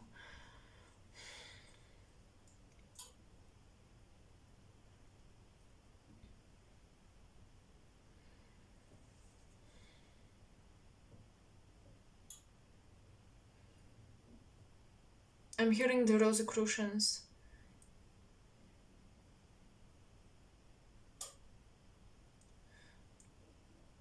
And I'm also hearing a master. Some of you were crafts.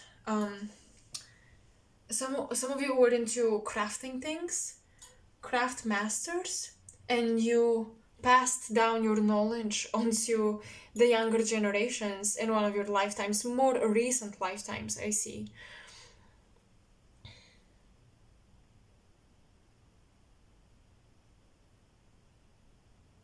Oh, I'm hearing that you had incarnations in the lands of Turkey, but before it was called Turkey, like the Great Empire. And I'm not sure if it's the Ottoman Empire in English. I'm really not sure because I just know how it's called in my native language, but I haven't encountered it in any English literature, so I'm not sure if I would pronounce the word correct, but anyways, you can look it up. I'm getting that you had incarnations during the times in the lands of Turkey, during the times when it wasn't a country, it was an empire. I mean, yeah, it was called the empire. So please look it up. Now, I have my notes about these cards because I already put a disclaimer. I had to read about them. I cannot just go off intuitively because they're very dense in information. So we have Santiago de Compostela.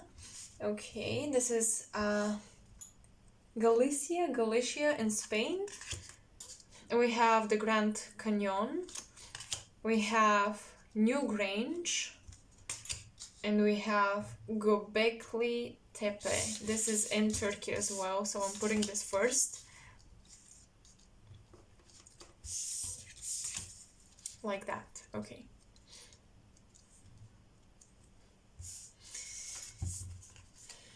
These are the goddesses, we're going to look at them later. So, let's see. Past lives for Pio 3. This card is perhaps the most, no, this also, but like this is giving me deep esoteric message here. So, the energy focus of this card is about resurrection. The school invites us to the other side and to other dimensions. This sacred side talks about or implies about our connection to alien races and being influenced by alien races. And here we have a voucher, and here I channeled that some of you have blue avian origins. The bird tribes, the bird-like people. You have blue avians origins.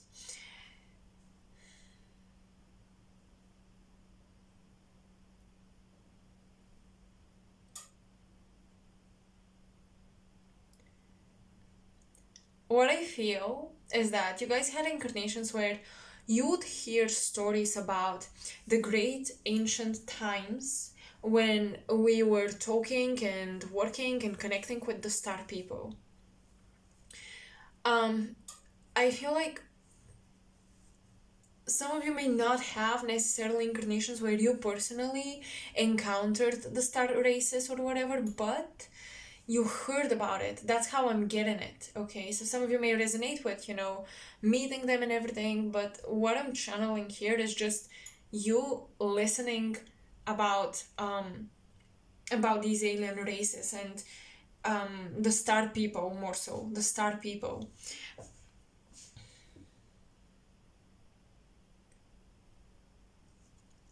With this card, we have Newgrange, Ireland. We have energy focus of illumination. This talks about the buried supernatural beings, the giants, and how to transform darkness into light. It implies the triple goddess with this power symbol right here. So, what I feel this card indicates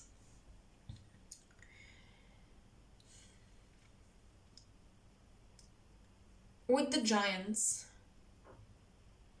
yeah, it's possible that you guys were incarnated as actually a giant being. You had lifetimes as one of the giants. So it's interesting because there is like a follow-up. Like, you had incarnations as the giants, and then you would hear stories about the star people, the children of the star people, and you would resonate and you would feel like, I resonate with this so much as if it was me. So I feel like your soul, when you incarnate, you usually arrange things in such a way that you hear about your own story. Okay, in the mythology, in the religion of people or tribes, you hear about your own incarnations and storylines, and you resonate so deeply. So I think it's important for you to follow through with a specific mythology or a religious system that you deeply resonate with, because I feel like it is low-key telling your history of incarnations, and you can, okay, sorry for that noise, and you can pull a lot of knowledge about your past lives from these mythologies, from these stories.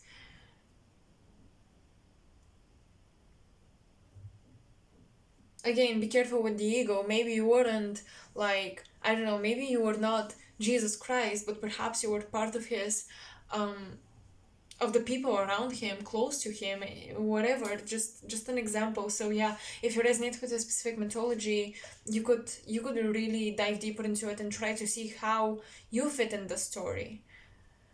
How do you fit in this story? Okay. And this card talks about pilgrimage.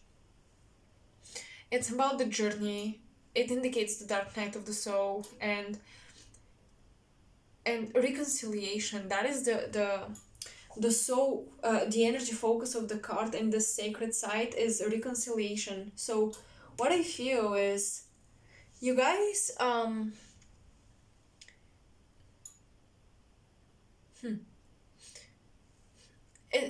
I'm getting a message that is more connected to why you came here, why you incarnated.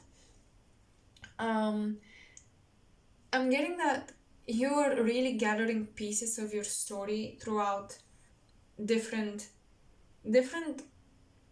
mythologies and religions, and there is a lot of storytelling. That's just what I'm getting. A lot of storytelling, and this storytelling is just awakening you. So what I feel is a really appropriate thing for you to do, what I feel you would be really skilled at doing, is communicating or storytelling. I feel like storytelling is kind of your purpose. When you learn something, you and when you try to share it with someone else, in the process of sharing, you guys channel information. In the process of telling what you've learned, you channel new details to it, or you get intuitive assumptions about it, about little details, and you fill up the voids, of that legend or whatever. And that is intuitive because you do it from your own experience. I think actually pile 3, many of you feel like Akashic readers or even keepers, Akashic keepers.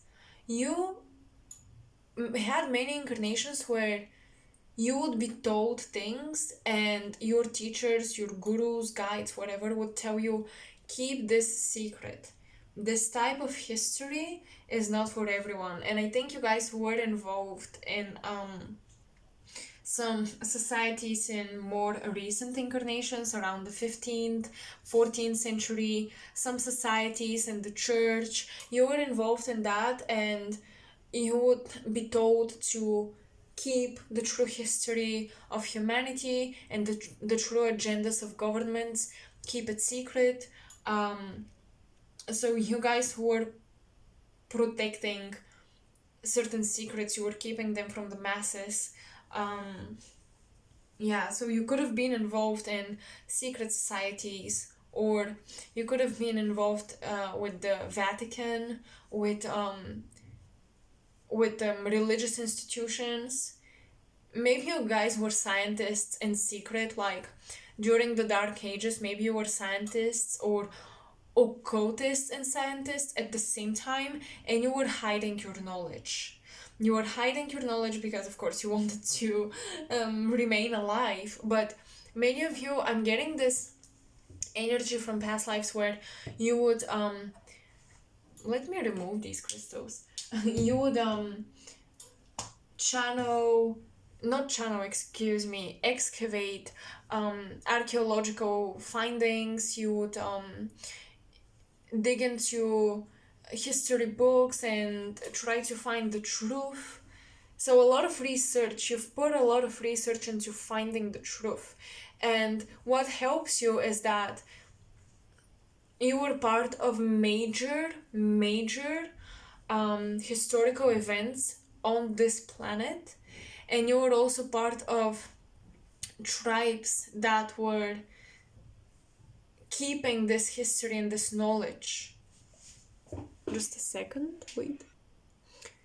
You were keepers of this knowledge because you were keepers of these tribes who remembered this history.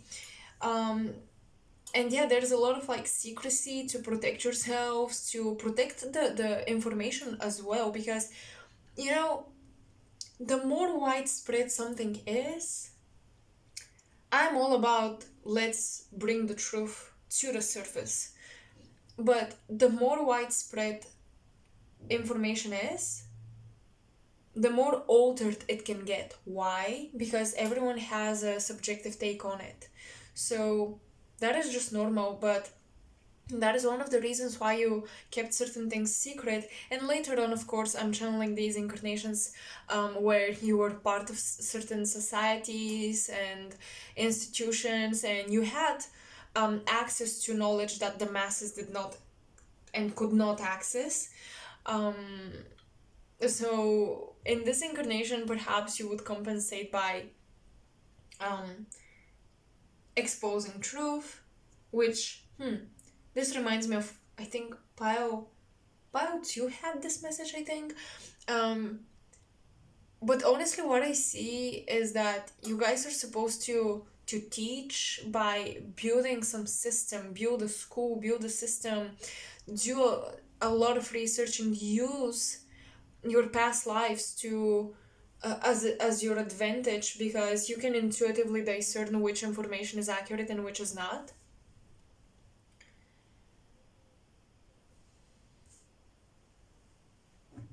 But yeah, I'm getting a lot of archaeology and research and science and occultism mixed in your past lives, as well as someone who is really gifted at a specific craft, like you used your hands to craft things.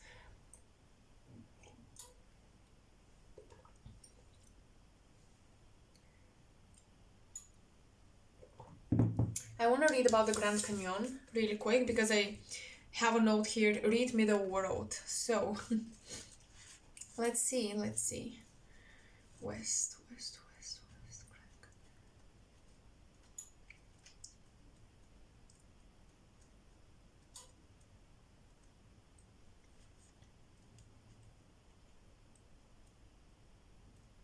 west. Hold on.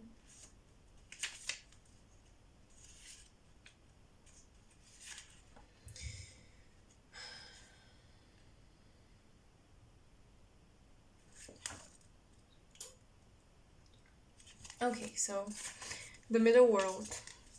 The Grand Canyon represents the vast potential within you, one of the seven natural wonders of the world.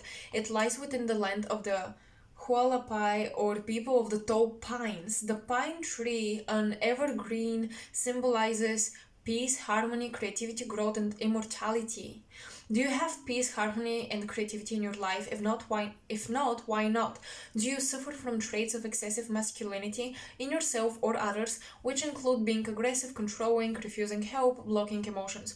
Or is there too much femininity in your life in the form of emotional blackmail, playing the martyr, neglecting your own needs? Where in your life do you need to grow? The rites of the Hualapai tribe include a mourning ceremony and a maturity ceremony. Today, choose either to mourn your losses and then release them, or to celebrate your growth into one of the wise people who honors themselves, others, and the land. Why I wanted to read this is because with excessive masculinity or femininity. Now,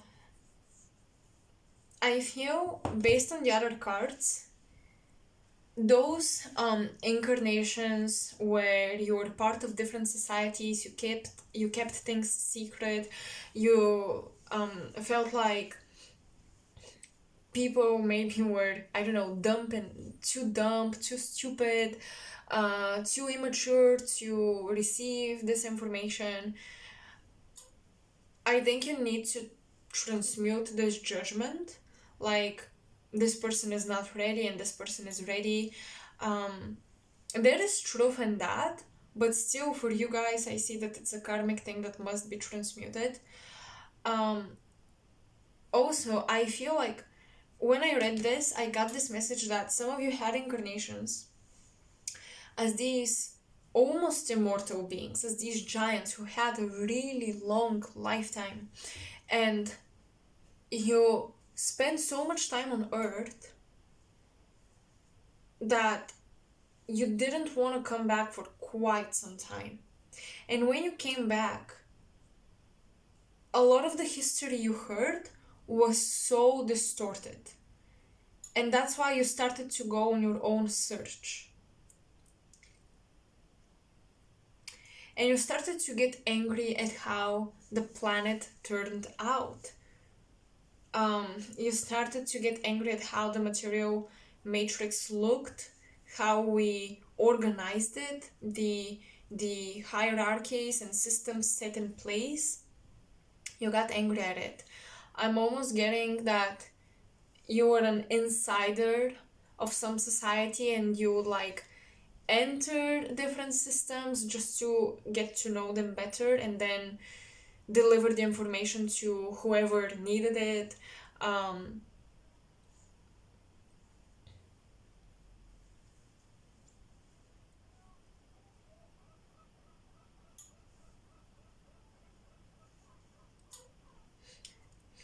I'm getting that in many of your incarnations, you would go and meet people who are psychic, people who are mediums, people who can talk to the other side.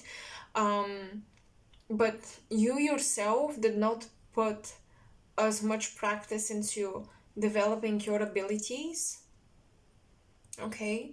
I'm getting a lot of buried potential for psychic growth, but you would rather go to other psychics who were really good, and you had a deep interest in the mysticism and the occult, and again the true history of humanity, but you yourselves did not develop necessarily your abilities, because what I see is that yeah, you had incarnations as giants, maybe even Atlanteans they were naturally,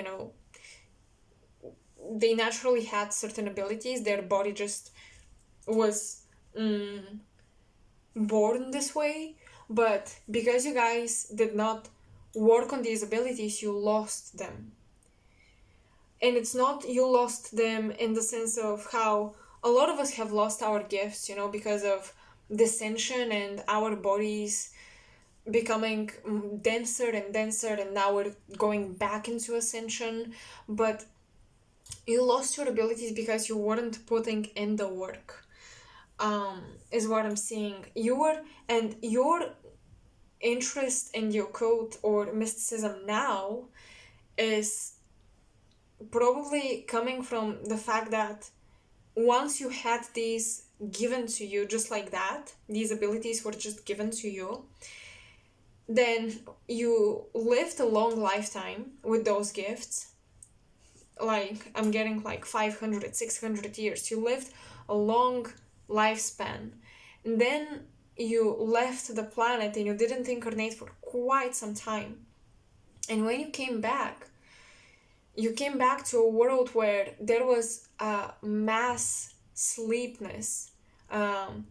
Everyone was asleep, and so were you, but your intuition was telling you that you need to do research. And you were doing the research, and you were coming in contact with people who were actually woke and psychically developed, but you yourself weren't. Because in those past lives, when you were given the abilities just like that, you weren't necessarily working on them to improve them or to keep them. You just had them and you enjoyed them. And once you lost them, you were like, wait, something is wrong. What is going on? This cannot be the full potential of a human being. This is how your intuition was like bugging you. This cannot be all of it. There must be more. So this made you go on a journey of research, diving deep, studying. So you guys could have like a lot of Sagittarius energy in your natal chart, a lot of ninth house activity as well, third house activity, so Sagittarius and Gemini.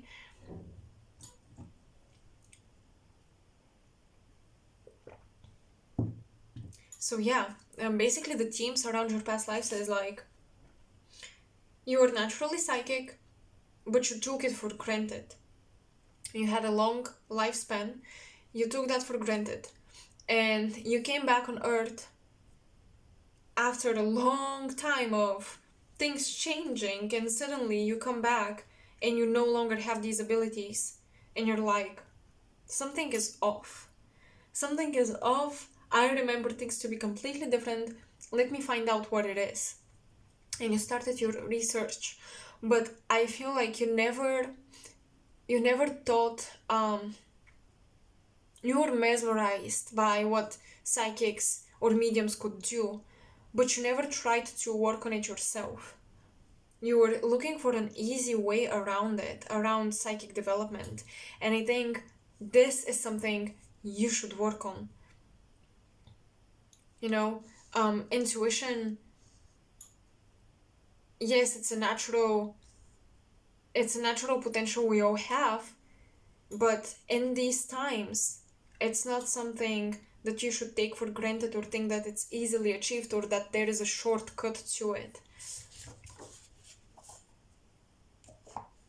Okay, so let's dive deeper into, I don't know, more specific storylines or events or moments of your past lives, because I feel like we're channeling lessons and we're channeling everything simultaneously, but I just want to see if there is a more specific, vision, story, moment of your previous incarnations that we can get. Oh my god. King of Pentacles, and look at him. He is studying, he is crafting something with his hands. This is the golden ratio. Oh my gosh. You guys, I'm telling you, you were a scientist and an occultist during the Dark Ages and you were keeping it secret. Okay, but there is a lot of knowledge and knowledge-oriented energy. A lot of this. A lot of research, a lot of studies. A lot. Oh my god.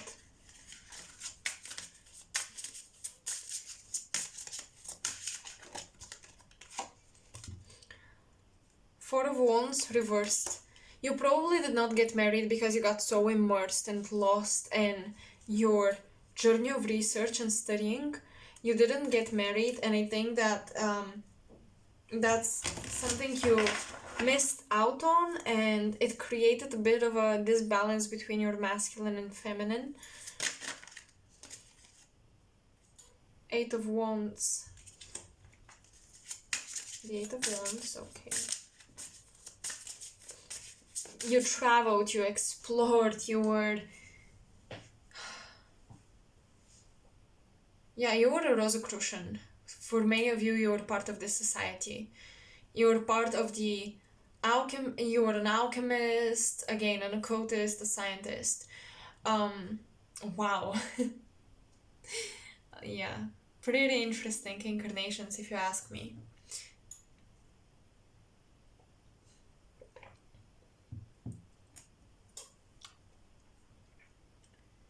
But again, there was a lot of studies and less practice.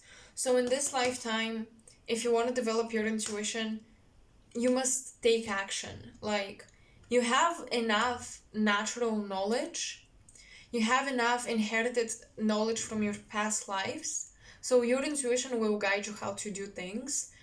You just need to put in the practice. And I'm getting that your biggest lesson from your past lives is that just knowledge is not enough, and just knowing things and accumulating information is not leading to growth. The thing is applying this information.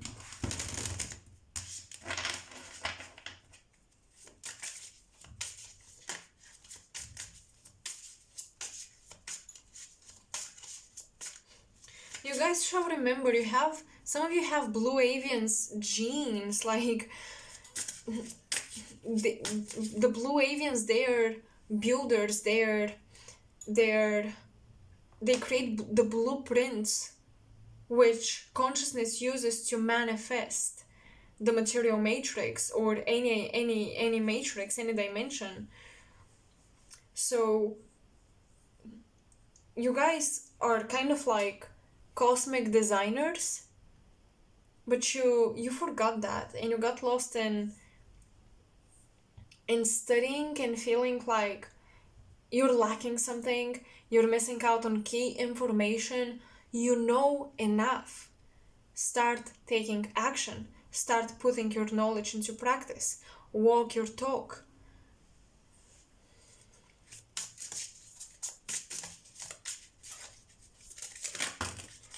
I think some of you are being, too many cards, called to walk this path alone, even now.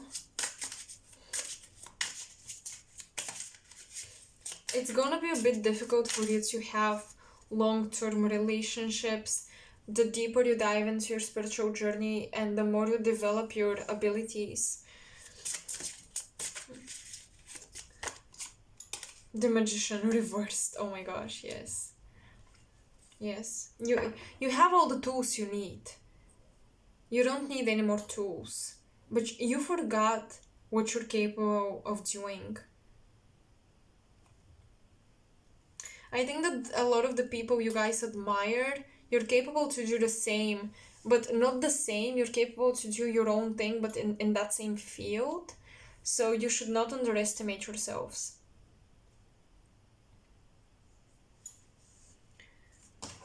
Oh yeah, let's see what goddesses you're working with. Oshun, sensuality, and Villa, shape-shifting.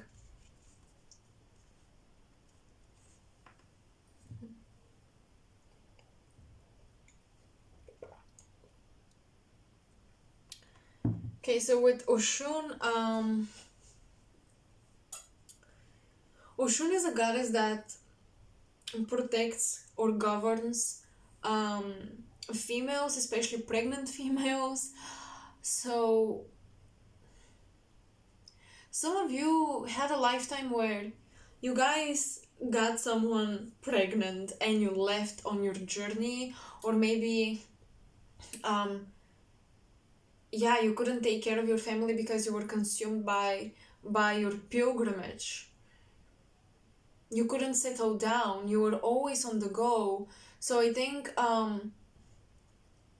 part of your mission in this lifetime is to find home, settle down, root yourself, ground yourself in a specific place, in a specific territory.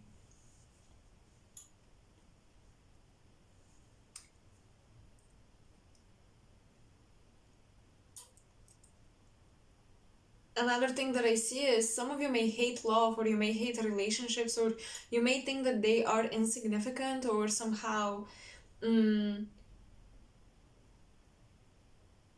detrimental to spirituality, like love or physical intimacy or relationships. You could see them as detrimental to your spirituality and to your studies, or this is how you saw it in previous incarnations.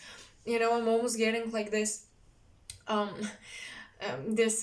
researcher, this very intellectual person who has a wife, he has a family, but he's so disinterested in her and the family, and he's so consumed by his genius or by his research.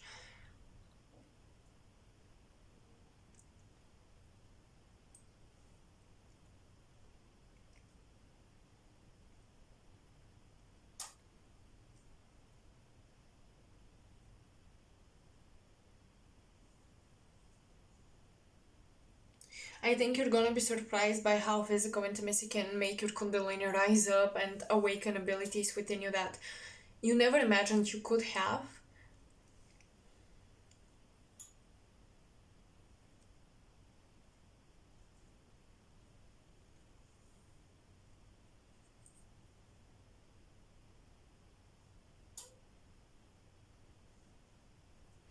Some of you should try scrying.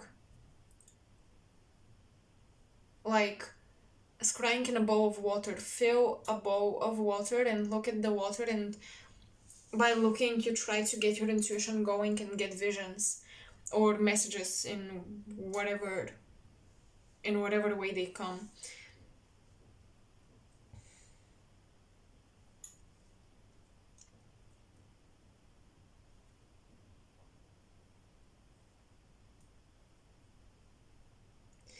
You guys, what I'm getting here is that just in all of your lifetimes, you're externally looking for the missing piece, and Oshun with sensuality requires you to dive within yourself and to enjoy your own being and to have this sensual experience where you find all the knowledge and the wisdom within you and not in the books.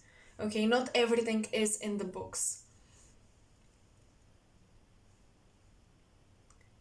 Another thing that I see, some of you could have or could be children of a lineage where uh, the gods or alien races mixed with humans.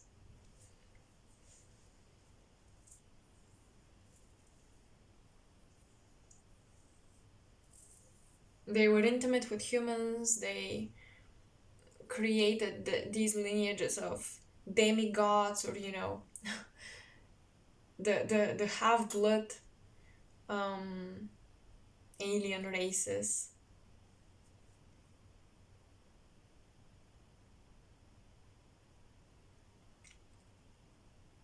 Because some of you, whoa, that was a specific message, but I'm getting that some of you are actually um,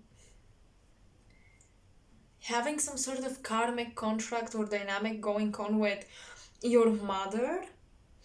You should dive deeper into the lineage of your mom to discover more about your past lives.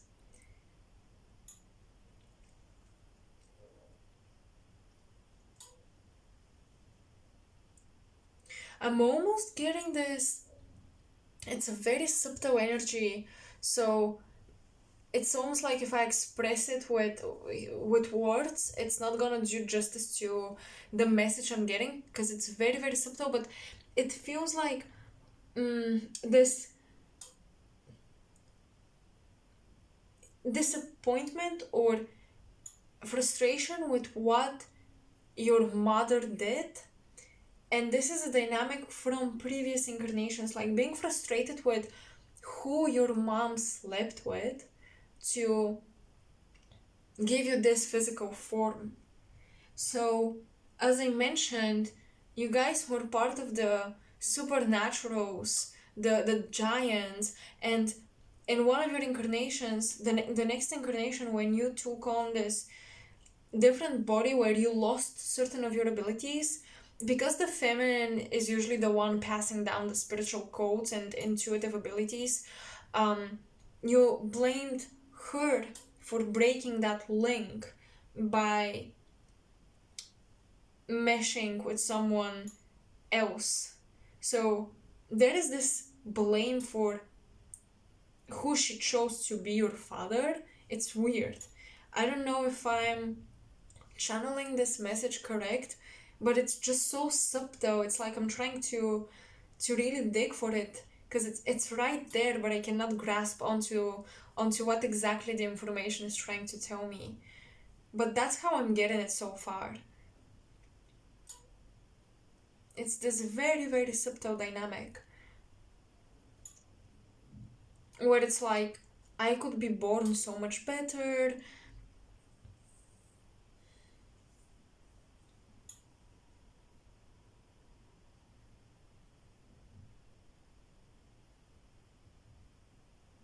Okay, so let's channel some contracts for you, pile 3.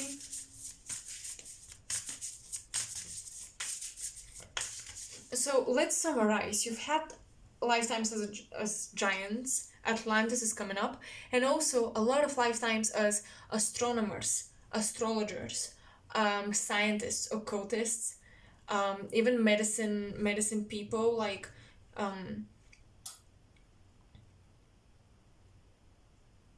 like someone who is into the occult and the medical field at the same time, but you hid your knowledge. You were hiding your knowledge. You were part of certain brotherhoods and societies, and you had a lot of karma going on around the dark ages. Okay. So what contracts do you have, and with who? Aquarius collaborate? Well, okay. You may have karmic contract around being in a relationship and not doing everything alone, overcoming commitment issues. Pisces, sensitize. Wow.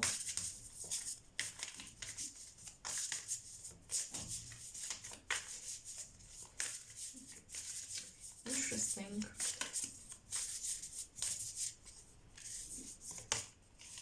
10th house, authority. This is so interesting because Pisces represents religion, Aquarius represents science, and the 10th house is authority, any established system. So, yeah, you guys have a huge karma around the controlling systems and authorities that are established currently in this matrix.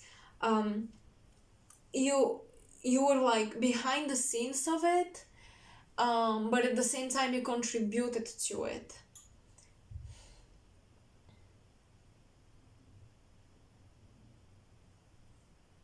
Yeah, you're very much involved in how this matrix was built, and it's gonna take a lot of personal growth and change in order to rebel against certain systems, because it's like energetically they work for you even if you don't realize it. You could make these systems work for you so easily, but it's up to your choice whether you want to tear them down or still benefit from them. But your ancestors and your past lives talk about your involvement with societies that basically control this planet, period.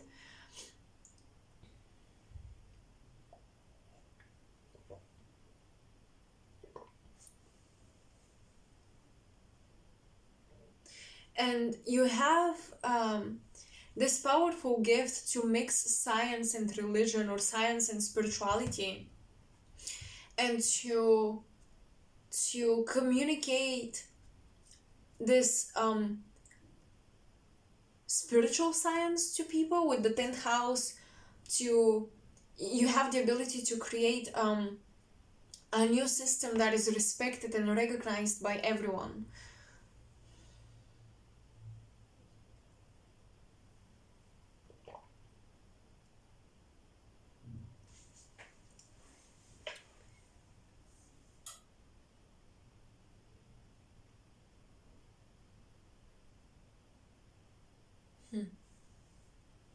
Okay, who do you have a contract with? Who do you have a contract with?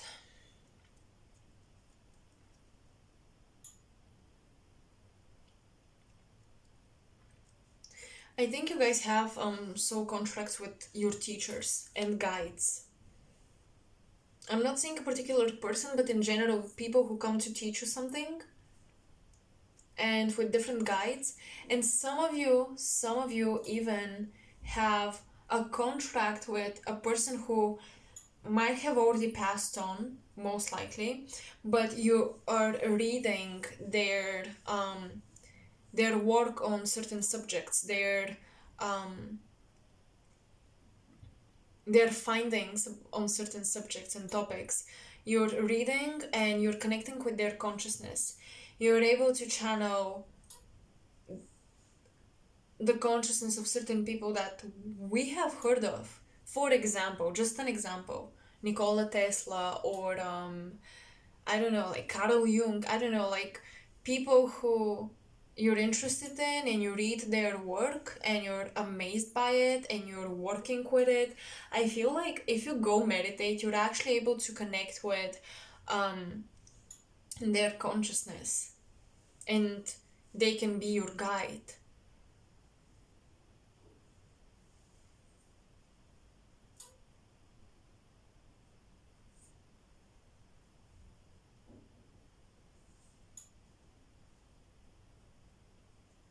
And I think your soul has made the contract to, um, despite how well the matrix works for you and like you can really benefit from it, you've made the decision to be brave and break free from it, rebel against it. And with Pisces and Aquarius, these are both very humanitarian signs. So it's like you're choosing the greater future for all of us, for humanity, the greater future when it comes to our spiritual growth, than choosing your own greater future, or then choosing systems that work only for your benefit but they may not work for other people's benefit. You know what I mean? um, you're sacrificing your own success. um,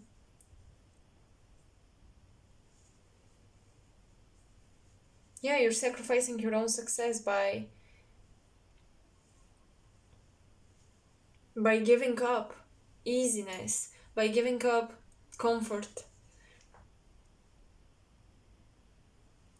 Maybe you guys may work hard a lot to reach certain titles in your life, and later on you will make new discoveries and you won't be afraid to speak up.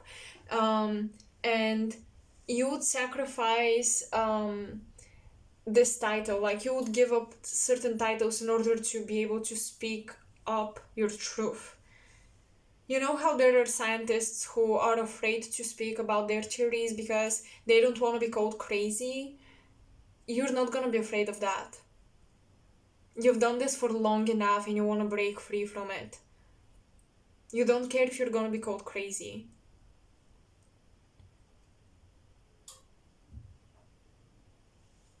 So, in an extended portion on coffee, we're going to look into why did you incarnate on Earth, like your soul's urge, and of course other things that we're going to channel. But so far, this is everything I'm getting for you. Um, and yeah, that was kind of lengthy, so thank you so much for sticking with me throughout this entire reading and just being patient with me to get out the messages. Um, when I dive into these topics, it's not mechanical, so I might go silent for a little while. I may wait for the message to come through, and I am so appreciative for all of you who respect this process. And yeah, you don't expect me to read the cards like a book that I open and then I close it and boom, you're done. You're ready. That's your reading. It's much more organic than this, and yeah, I just really appreciate your patience. Thank you for sticking with me through this reading for quite some time now. I hope it was in depth enough. I hope you resonated and it gave you a lot of clues and knowledge and just pieces to your puzzle make more sense or they fit in better. Of course, let go of everything that doesn't resonate and just appreciate what resonates, leave the rest, and I hope to see you on coffee. So the link will be underneath the timestamp to the extension portion of this reading, so we're gonna dive even deeper. But even if I don't see you there, I still hope this benefited you some way, somehow. Let me know how this resonated in the comment section below. Like and subscribe. This is a great way to support my channel, but maybe the bestest way is to actually share my content with friends or people that you think may resonate with the topics I talk about and work on with you. That is really the best way, and I would really, really appreciate it if you could do that. Um, what else? Oh yeah, I wanted to ask you the question I asked pile 1 and 2. Are are you guys interested in getting to know astrology a bit better, like learning more about it? Would you be interested in me sharing how we can look into our karma, our past lives through astrology, through our natal chart, or what the planets in certain constellations mean? Like, would you be interested in that?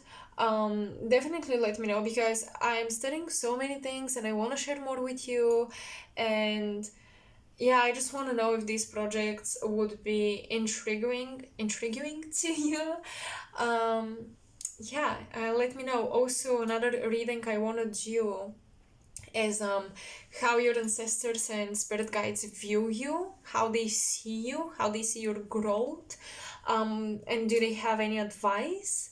Um, so if you are also interested in this, let me know in the comment section below. And I think that's all. I want to thank you again, and I hope to see you in my next pick a card reading. Bye.